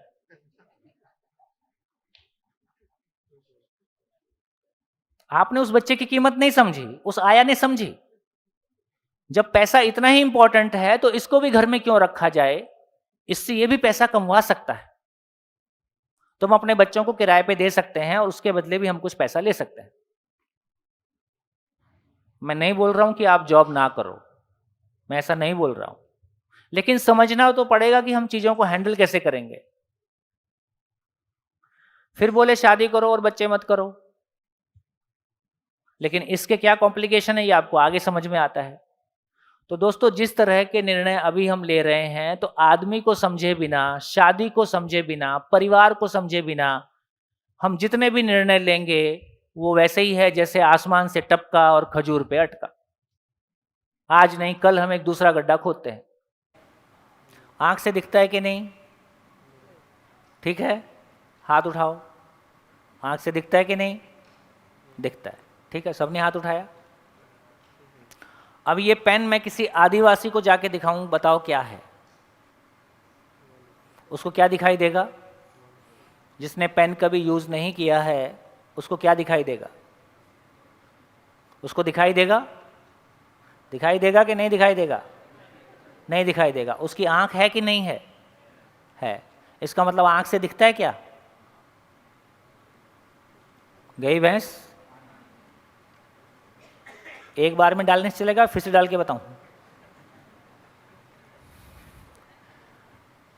हमारे जिंदगी को लेके कॉन्सेप्ट बहुत अधूरे हैं। ये पेन आंख से दिखाई नहीं देता और आंख से कुछ भी दिखाई नहीं देता।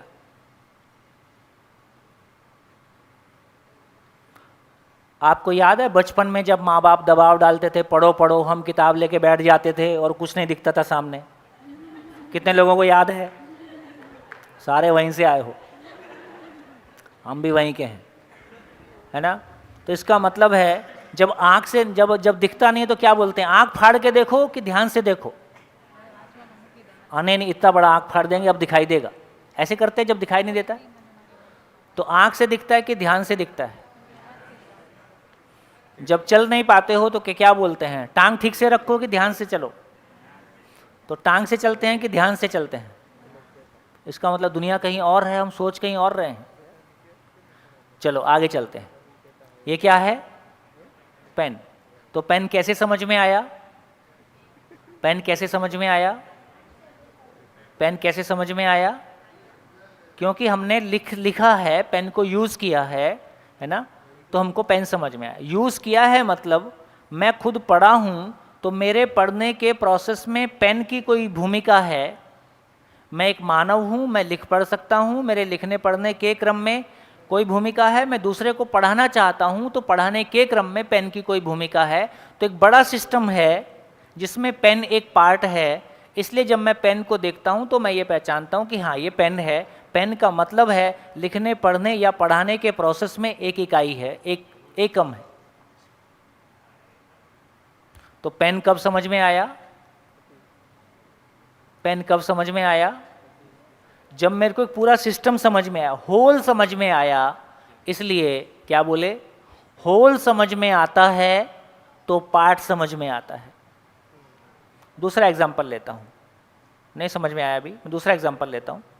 जैसे मैं एक मशीन का पार्ट निकाल के अपने हाथ पे रखता हूं और आपसे पूछता हूं कि बताओ ये क्या है? कौन बता पाएगा? कौन बता पाएगा? कौन बता पाएगा? कोई एक जन बोलता है, मान लीजिए कैमरामैन सामने है, ये बोलते हैं ये तो कैमरे का ये वाला पार्ट है, तो कौन बता पाया? जिसको उस पूरी मशीन का पता था जिसमें वो पार्ट लगता है। तो मशीन का एक पार्ट बता पाएगा कि फिर सारे पार्ट ही बता पाएगा? सारे पार्ट बता सकता है।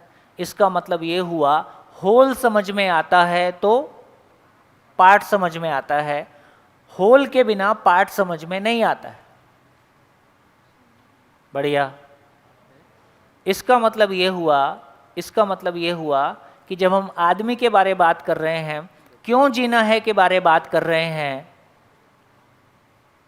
तो कब समझ में आएगा? जब होल समझ में आएगा। तो दोस्तों, इसका मतलब ये हुआ कि ज़िंदगी को जैसा हम अभी देख रहे हैं, ज़िंदगी को देखने का नज़रिया बिल्कुल कुछ और है। आँखों से नहीं दिखता है, देखना किसी दृष्टिकोण से दिखता है, किसी व्यू पॉइंट से दिखता है, और दृष्टि हमारी कैसी है उसके हिसाब से हम चीज़ों को देखते हैं। तो जब तक मेरी दृष्टि विकसित नहीं है, इसका मतलब है क्यों जीना है, कैसे जीना है पे मेरी कंप्लीट क्लैरिटी आ जाए, तो मेरे को समझ में आता है कि अब मैं एक शिक्षक के रूप में कैसा हूँ, माता पिता के रूप में कैसा हूँ, मैं गुरु के रूप में मैं केवल बच्चे पैदा करने की मशीन हूँ, मेरे बच्चों के लिए मैं गुरु भी हूँ, या केवल बच्चे पैदा करने की मशीन हूँ? देखो, अब तक ये मॉडल चल गया कि बच्चे पैदा करने वाले और लोग हैं और उसको आचरण का ज्ञान देने वाले कोई धार्मिक लोग हैं। लेकिन वो धार्मिक आदमी तो आशीर्वाद देने आता है बस, वो तो रोज़ मेरे घर में नहीं रहता है ना। और आचरण रोज़ मेरे घर में रहने वाले को देख के सीखूंगा कि कोई आशीर्वाद दे के चला जाएगा, उससे सीख लूँगा। मेरा स्टेट ऑफ माइंड स्टेबल हो जाए, ये मैं किसी के आशीर्वाद देने से हो जाएगा कि मेरे सामने एक ऐसा आदमी रहता है जिसका स्टेट ऑफ माइंड स्टेबल है, मैं रोज उसको देख देख के ग्रो करता हूं, है ना। इसका मतलब है कि मेरे साथ रहने वाले आदमी की ज़रूरत है। तो दोस्तों, इसका मतलब ये हुआ कि फिर वो मेरे को देख के वो जिज्ञासा करता है। विद्यार्थी सही अर्थों में तब बनता है। देखो, एक बढ़िया एग्जाम्पल देखो, हमारे घरों के बच्चे, आप और हम सभी लोग, कितने बच्चे बोलते हैं कि मैं इंजीनियर बनना चाहता हूँ, डॉक्टर बनना चाहता हूँ, आईएएस बनना चाहता हूँ, है ना, कोई सेलिब्रिटी या कुछ और बनना चाहता हूँ, बहुत सारे प्रॉब्लम। कितने घरों के बच्चे ये बोलते हैं कि मैं एक बढ़िया आदमी बनना चाहता हूँ?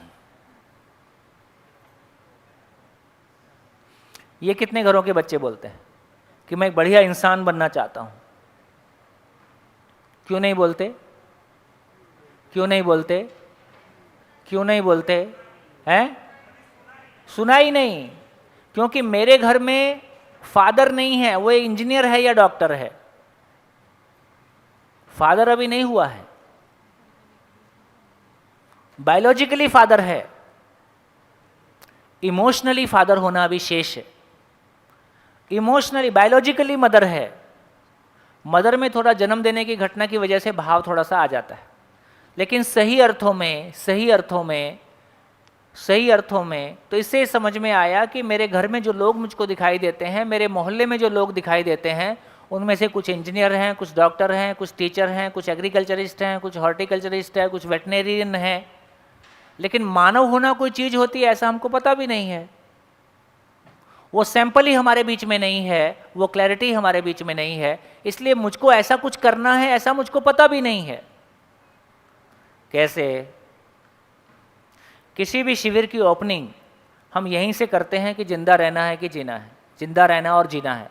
तो पहली बार ये समझ में आता है कि यार जिंदा रहना हमारी ज़रूरत है, पर जीना मेरा पर्पज़ है, और पर्पज़ के लिए जिंदा रहना मेरी ज़रूरत। पर्पज़ मिसिंग है तो मैं क्यों जिंदा हूँ ये भी पता नहीं है, तो दूसरे की जान लेता रहता हूँ। बढ़िया, क्लैरिटी बन रही कि नहीं? ठीक चल रहा है कि नहीं? हाथ उठाओ। शानदार, बहुत बढ़िया। तो दोस्तों, अब मेरे को पता चलता है, यदि मैं अपने माँ बाप में वो चीज़ देख पाता हूँ कि यार आचरण कोई चीज़ होती है।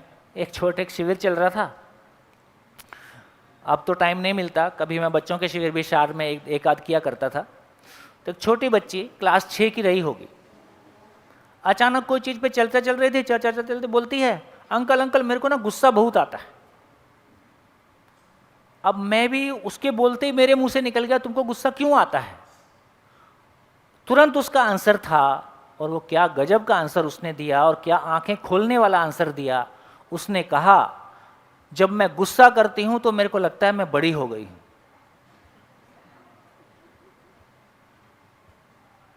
क्यों क्यों क्यों? क्योंकि हमारे घर में सबसे बड़े का एक ही काम है कि वो सबको डांट सकता है। अरे बड़ों का काम डांटना होगा कि बड़ों का काम जीना होगा? हमको दूसरों को चलाना है कि हमको चलना है? हमको दूसरों को नियंत्रित करना है कि मुझको स्वयं नियंत्रित होकर दिखाना है कि ऐसा जिया जा सकता है? हमारे बड़ों में वो बड़प्पन नहीं है।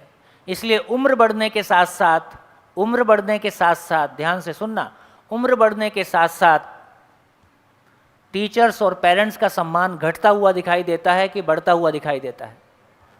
जोर से बोलो। घटता हुआ। इसमें गलती टीचर और पेरेंट्स की है कि बच्चों की है? इसमें गलती किसकी है, टीचर और पेरेंट्स की है कि बच्चों की है? जोर से बोलो। टीचर और पेरेंट्स की। बच्चा तो बाय डिफॉल्ट नेचर का प्रोडक्ट है, बच्चे में कोई गलती नहीं है। यदि बच्चा ये देखो, आपने छोटे स्कूल के दिन आपको याद होंगे, हर बच्चा अपने टीचर से ज़्यादा क्वालिफाइड माँ बाप की बजाय पढ़ने लिखने के मामले में अपने माँ बाप पे भरोसा करता है कि अपने टीचर पे भरोसा करता है? टीचर पे। मेरी टीचर बोली है, अब इसमें कुछ नहीं हो सकता है। तुम IAS होगे, अपने घर में रहो, है ना? तुम IIT से आए, अपने घर में रहो। मेरी टीचर बोली है, इसमें हाथ नहीं लगाना। देखो ये बच्चा कैसे पहचानता है कि ये टीचर की मानना है। हम लोग भी शिविर करते हैं, जितने बच्चे आते हैं शिविरों के में, है ना, यहाँ तो बच्चे काफ़ी एंगेज्ड हैं, अच्छी बात है क्योंकि एक टाइम में एक ही शिविर चलेगा ना, नहीं तो उनका चलेगा बच्चे ये पहचान लेते हैं कि ये आदमी बोलता है, सारे इसकी सुनते हैं, तो बच्चे शिविर लेने वाले आदमी का सम्मान अलग तरीके से करते हैं, बाकी लोगों को अलग तरीके से देखते हैं। इसका मतलब जो मैं कहना चाहता हूं कि हर बच्चा जन्म से जिज्ञासु है, हर बच्चा जन्म से क्वेश्चनिंग। कोई बच्चे को ये प्रॉब्लम नहीं आई कि आप डॉक्टर के पास लेके गए हो कि मेरा बच्चा क्वेश्चन नहीं पूछता है, इसका क्या करूं, बल्कि आप डॉक्टर के पास लेके जाते हो, ज़्यादा क्वेश्चन पूछता है। इससे ये सिद्ध होता है कि हर बच्चा जन्म से जिज्ञासु है, हर बच्चा बाय बर्थ रिसर्च स्कॉलर है, वो जिंदगी का रिसर्च स्कॉलर है।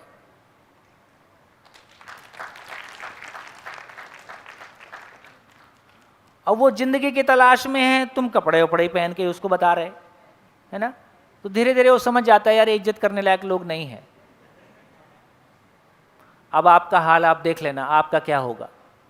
एक माँ बाप के रूप में आपकी क्या हसर होने वाली। यदि आप अब हमको क्लैरिटी बन रही है, तो बच्चों को सुधारना है कि हमको सुधरना है?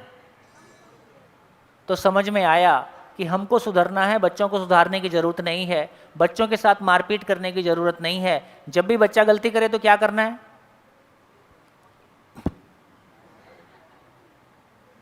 कोई बच्चा माँ के पेट से गाली लेके आया नहीं था, कोई बच्चा माँ के पेट से उल्टा सीधा व्यवहार लेके आया नहीं था। बच्चा हमारे व्यवहार का आईना है। यदि वो कुछ भी गलती करता है, उसने हम में या हम जैसे लोगों में देखी है। कैसा रहेगा? कैसा रहेगा? यदि इस जिम्मेदारी के साथ बच्चों का पालन पोषण करेंगे, तो वो बच्ची बड़ी होकर ये नहीं बोलेगी कि मैं गुस्सा करती हूँ तो मेरे को बड़ी हो गई हूँ। फिर वो बोलेगी जब मैं प्यार दे पाती हूँ, जब मैं दूसरों को जिंदगी का रास्ता बता पाती हूँ, तब मुझको लगता है कि मैं बड़ी हो गई।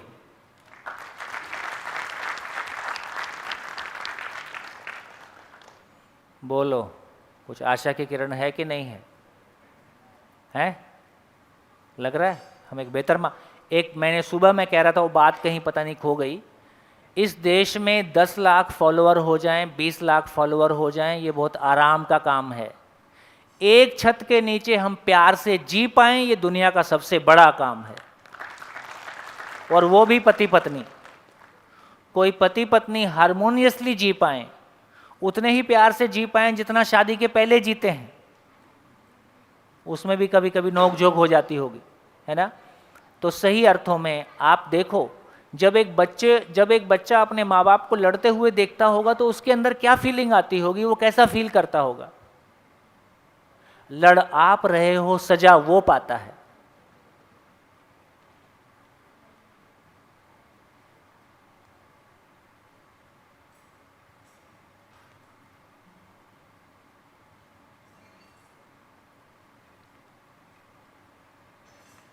ये सन्नाटा क्या बताता है?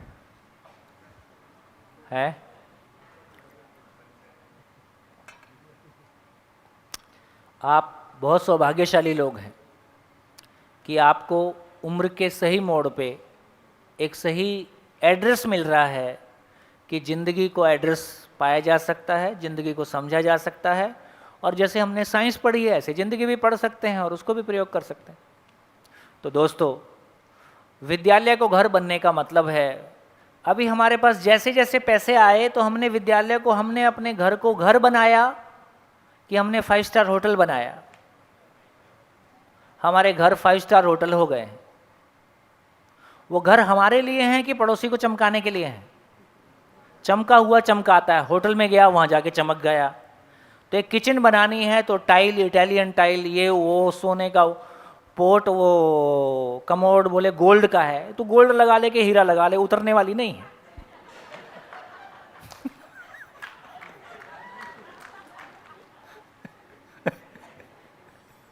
तेरे जैसे कर्म है उतरेगी नहीं। क्या पागलपन है। वो बहुत साल पहले हमारा एक दोस्त लंदन गया था, तो उसने बताया कि वहाँ कोई सेक का बाथरूम है, मेरे को तो नहीं पता, जिसको देखने का टिकट $1 है। तो गोल्ड का कमोड वमोड जो कुछ होगा, ऐसा जैसा भी होगा अपने को नहीं पता। अभी जापान में भी बोले वो बहुत टेक्नोलॉजी आ गई है, बोले वो जितने एरोप्लेन में स्विच रहते हैं उतने स्विच कमोड में लगे हैं, हाइट ऊपर नीचे करने का, आजू बाजू होने का, पे कुछ भी कर लो।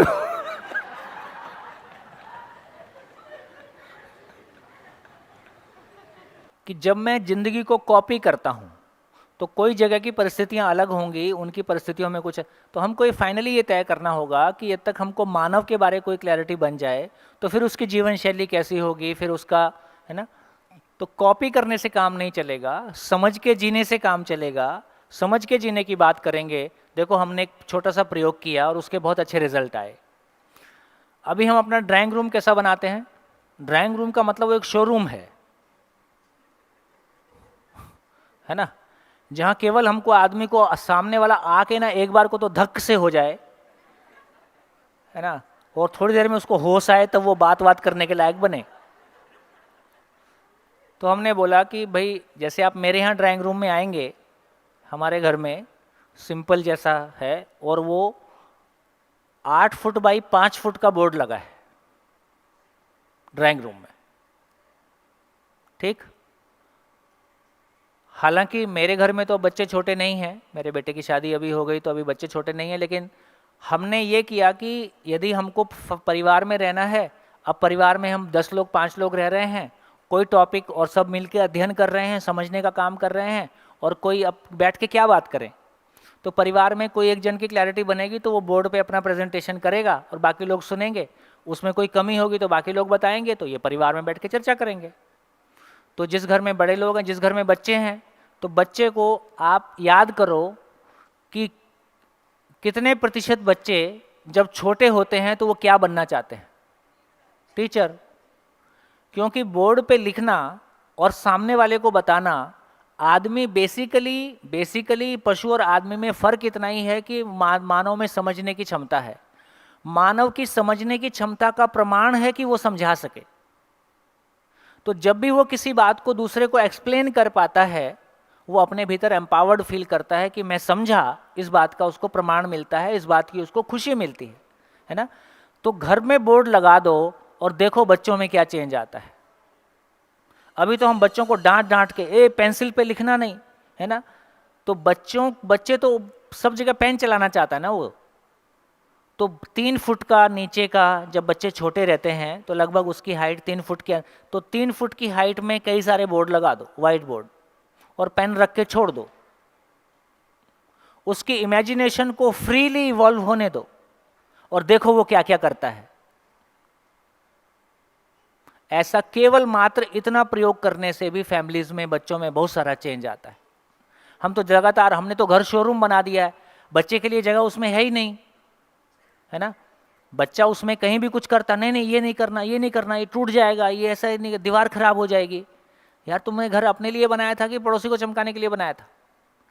तो धीरे धीरे फिर हर चीज़ तय होगी, मैं घर के लिए कि घर मेरे लिए, गाड़ी मेरे लिए कि मैं गाड़ी के लिए, जॉब मेरे लिए कि जॉब मैं जॉब के लिए। सब चीज़ तय होगी। सब चीज़ तय होगी तो आपको ज़िंदगी के दर्शन होंगे कि ज़िंदगी तो कहीं और थी और मेरा जीना कहीं और था। तो इससे पता चला घर में सही अर्थों में, तो सही अर्थों में कहें तो परिवार वो जगह है जहां आने वाली पीढ़ी को जिंदगी दी जाती है।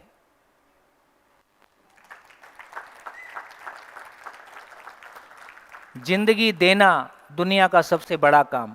देखो आज भी आप देख लो संसार में, हम अपने दादा दादी के, हो सकता है दादा परदादा के नाम पता हो कि नहीं पता हो, लेकिन बुद्ध, महावीर, जैन, इनको हम हजारों साल से पूज रहे, जबकि इनके दर्शन हमको नहीं हुए, हम डायरेक्टली इनसे मिले नहीं हैं।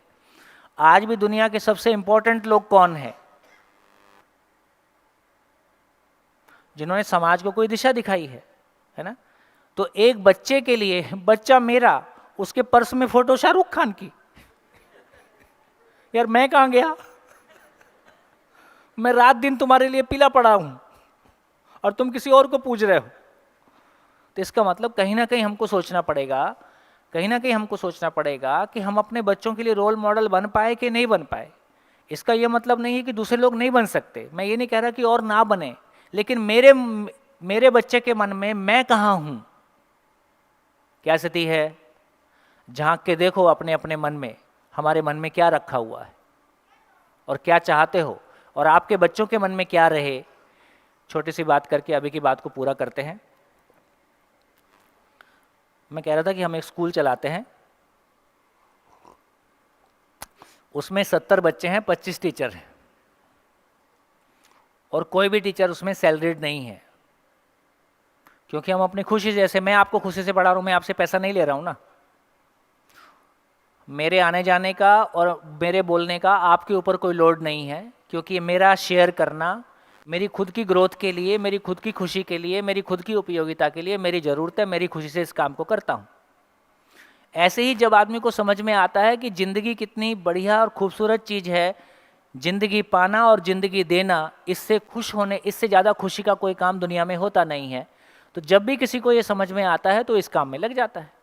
तो ऐसे हमारे बहुत सारे भाई बहन हैं जिनको लगता है कि आने वाली पीढ़ी को ज़िंदगी देना एक खुशी का काम है, तो वो स्कूल को चलाते हैं। तो उसमें जो पेरेंट्स आते हैं, जिनके बच्चे वहाँ पढ़ते हैं, उनके लिए ये कंडीशन है कि यदि भाई आप अपने बच्चों के लिए जिम्मेदार नहीं हो तो हम भी आपके बच्चों के लिए जिम्मेदार नहीं हैं। तो यदि आप, तो बच्चा हमारे पास 4 घंटे रहता है, आपके पास 18 घंटे रहता है, 20 घंटे रहता है, तो आप घर में उसको जो वातावरण देते हो, यदि वो वातावरण ज़िंदगी के लिए अनुकूल नहीं है तो फिर हम आपके बच्चे के साथ मेहनत नहीं करेंगे। तो हम उन्हीं बच्चों को लेते हैं जिनके परिवार ज़िंदगी को समझने के प्रोसेस में लगे हुए हैं, या किन्हीं नए परिवारों को लेते हैं तो उनके साथ ये शर्त होती है कि 2 साल के अंदर यदि आप समझने के प्रोसेस में शामिल होते हैं तो इसको कंटिन्यू करेंगे, नहीं तो 2 साल बाद हम आपके बच्चे को नमस्ते बोल सकते हैं। कैसा, ठीक करते हैं कि नहीं करते? तो एक दिन उनकी पेरेंट्स मीट हो रही थी, तो मेरे को बोले कि संयोग से मैं रायपुर में था, तो उन्होंने कहा कि आप भी आ जाना और आप भी कुछ बात करोगे तो अच्छा रहेगा। तो सारे नए पेरेंट्स थे, कुछ नए थे कुछ पुराने थे, तो मैं बातचीत कर रहा था। तो बातचीत करते करते उन्होंने अपने बच्चों के बारे में कहना शुरू किया कि देखो हमारे बच्चे में क्या क्या होना चाहिए, ऐसा हम चाहते हैं। तो जब उन्होंने थोड़ा सा ज़्यादा चीज़ें गिनाना शुरू किया तो मैंने बोर्ड पे लिखना शुरू कर दिया। फिर बोर्ड पे 2 कॉलम बन गए। एक कॉलम बना कि हमारे बच्चों में क्या क्या ना हो, एक दूसरा कॉलम बना कि हमारे बच्चों में क्या क्या हो। ये एक्सरसाइज करीब आधा पौना घंटे चल गई। जब वो एक्सरसाइज पूरी हो गई तो बोर्ड भर गया। क्या क्या ना हो ये एक साइड में था, क्या क्या हो ये दूसरी साइड में था। जब उसको पढ़ के देखा तो उसमें वो लिखा था जो हो सकता है जितने महापुरुष इस धरती पे हुए हों उनमें भी हो कि नहीं हो।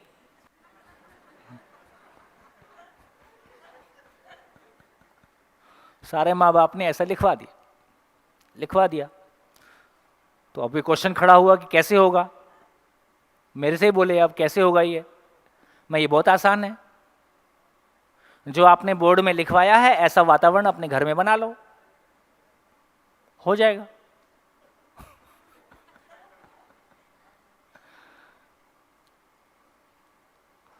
तो बच्चे पैदा करके आउटसोर्स करोगे या उसकी जिम्मेदारी खुद लोगे?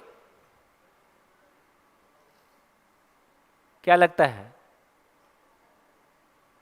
यहां बैठे जितने पेयर हैं ये बच्चे पैदा करके उनकी जिम्मेदारी खुद लेंगे या अपने बच्चों की जिम्मेदारी दूसरों को आउटसोर्स कर देंगे, हमने पैदा कर दिया अब तुम देख लेना। और सरकारें अभी तैयार हैं, बस तुम पैदा कर दो बाकी हम कर देंगे।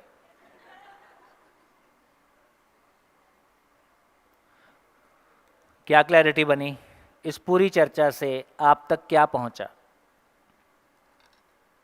इस पूरी चर्चा से आप तक क्या पहुंचा? एक बार लिख डालिए, अभी मेमोरी ताज़ा है।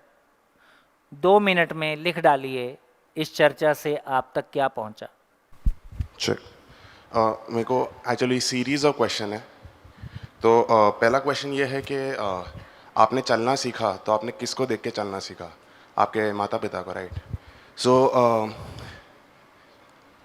पहला क्वेश्चन ये है कि ये जो आप बता रहे हो और पढ़ा रहे हो अभी, तो ये was it discovered right now कि ये बहुत पहले से था हमारे स्क्रिप्चर्स में या फिर वो? सो पहला क्वेश्चन ये है। एंड अगर ये पहले से था तो आपने अभी जैसे बोला कि हम सीखते हैं तो हम सही से सीखते हैं, तो जैसे चलने की बात की मैंने अभी, तो वैसे ही ये सही चीज़ है which is very essential in everyone's life. So where did it get lost? कहाँ खो गया ये सही चीज़?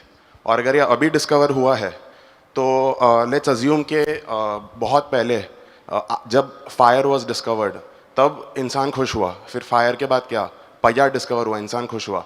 ऐसे करते करते now if this is discovered now, तो eventually 20 years, 30 years, let's say 100 years later, everyone would know this. So after this, what next? This will also reach a saturation. So फिर क्या? बहुत बढ़िया, बहुत बढ़िया।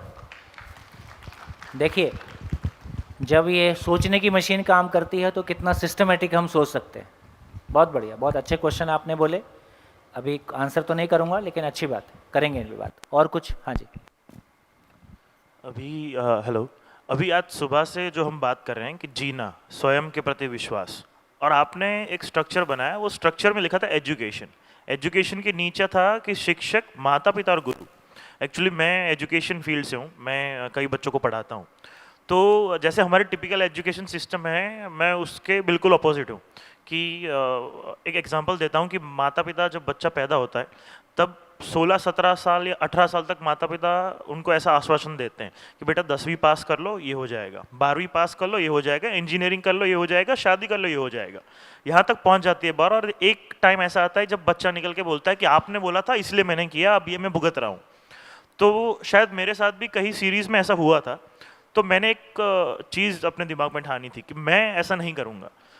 तो शायद अभी एक न्यू एजुकेशन पॉलिसी आ रही है जो एस्टेब्लिश होगी, जिसके अंदर एजुकेशन का व्यू बदलेगा, कि जहाँ पर प्रैक्टिकल एजुकेशन एस्टेब्लिश होगा, बच्चे ज़िंदगी का पर्पस, शायद जिंदा रहने का पर्पस, मैं अपने बात को सुधारता हूँ कि जिंदा रहने का पर्पस वो शायद बहुत कम उम्र से सीखने का शुरुआत करेंगे, जहाँ पर हम बहुत लेट सीखते थे कि जिंदा रहने का पर्पस, पैसा, गाड़ी, ये सारी चीज़ें हम बहुत बाद में सीखते थे। शायद अभी ये चीज़ बहुत जल्दी सीखेंगे। कल और आज के सेशन में मैं ये कंफ्यूज हो गया हूँ कि हमें सिखाना क्या चाहिए, क्योंकि हम जो सिखा रहे हैं वो ये है कि जिंदा रहने के लिए, क्योंकि मुझे भी अभी पता चला कि जिंदा रहना और जीने में क्या डिफरेंस है। हम जिंदा रह रहे हैं पर जी नहीं रहे हैं। तो हम बच्चे को पहले से ही ये सिखाते हैं कि आपको जिंदा रहना है, जीना नहीं है। तो शायद आपने जो बोला कि विद्यालय घर और घर विद्यालय, क्योंकि हम मकान खरीद सकते हैं, घर नहीं खरीद सकते। तो ये चीज़ कब से मेरे दिमाग में चल रही है कि मैं शायद जो कर रहा हूँ वो शायद जिंदा रहना सिखा रहा हूँ। तो हम क्या करके ये एजुकेशन और वो एजुकेशन को मर्ज करें कि बच्चे जीना भी सीखें और जिंदा रहना भी सीखें। क्योंकि हम फाइनेंशियल स्टेटमेंट पढ़ना नहीं सिखाते, पर 21 साल पे ये कहते हैं कि तेरे को पैसे कमाने हैं।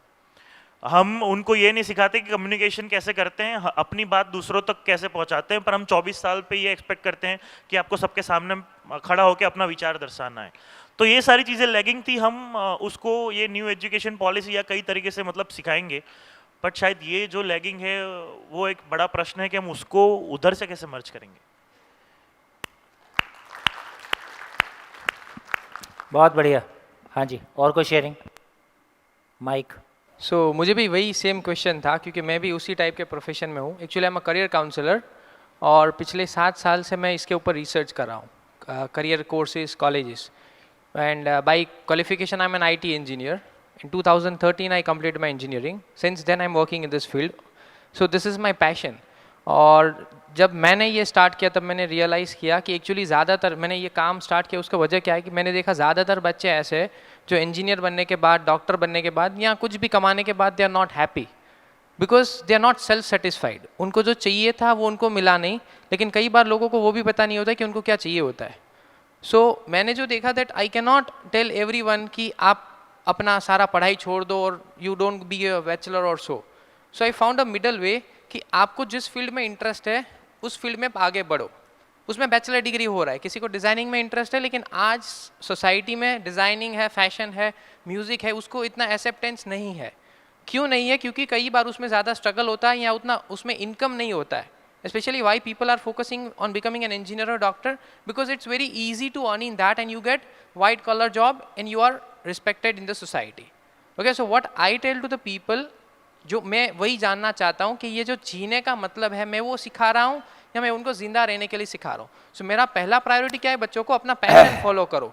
जिस अभी तक उसका जिंदा रहने के बारे में भी कोई क्लैरिटी नहीं है। भेड़ चाल है, कभी इंजीनियरिंग की ओर चल दी है, कभी IT की ओर चल दी है ना। जो समाज में ज़्यादा पैसे देने का आश्वासन देता है, इजी मनी जहाँ से हो सकता है उधर हम चले गए। मेरे को अपने ज़िंदा रहने के लिए भी कोई स्किल मेरी अपनी है, कोई रुझान मेरा अपना है, वो भी मेरे को पता नहीं है।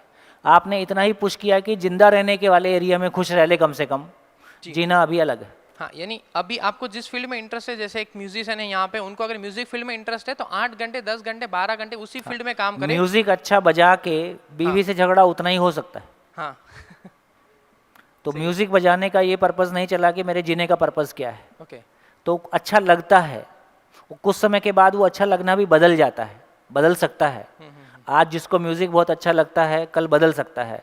तो जितनी भी ये कलाएं हैं, जितनी भी ये स्किल्स हैं, वो भी ज़िंदगी भर साथ दे ऐसा ज़रूरी नहीं है। जिनके ज़िंदगी भर साथ दे रहे हैं उनका नेम एंड फेम जुड़ने की वजह से साथ दे रही है। ओके, सो जो मेरा जो पहला प्रायोरिटी होता है वो है happiness. Wherever you are happy you get into that profession, और उसमें से अगर आप 20,000 के बजाय 15,000 कमाते हो बट यू आर हैप्पी। हाँ, वो काम पूरा करता नहीं है। जब मैं कमाना शुरू करता हूँ और मेरे साथ के लोगों को देखता हूँ कि वो ज़्यादा कमा रहे हैं, है ना, तो मामला गड़बड़ हो जाता है। खाने का समय हो गया है मेरे को लग रहा है, लेकिन मेरे पास कुछ अच्छे एग्जाम्पल्स हैं, कुछ बहुत अच्छी शेयरिंग्स हैं जो रियल टाइम लोगों ने शेयर किया, और उससे काफ़ी ज़्यादा सोचने समझने की जगह बनती है। तो संभवतः भोजन के बाद फिर मिलेंगे। ठीक है। हाँ जी, आज हम मिलेंगे, क्या बजा है अभी? 12:45 बजा है। 1 2 कितने बजे मिलना है? 3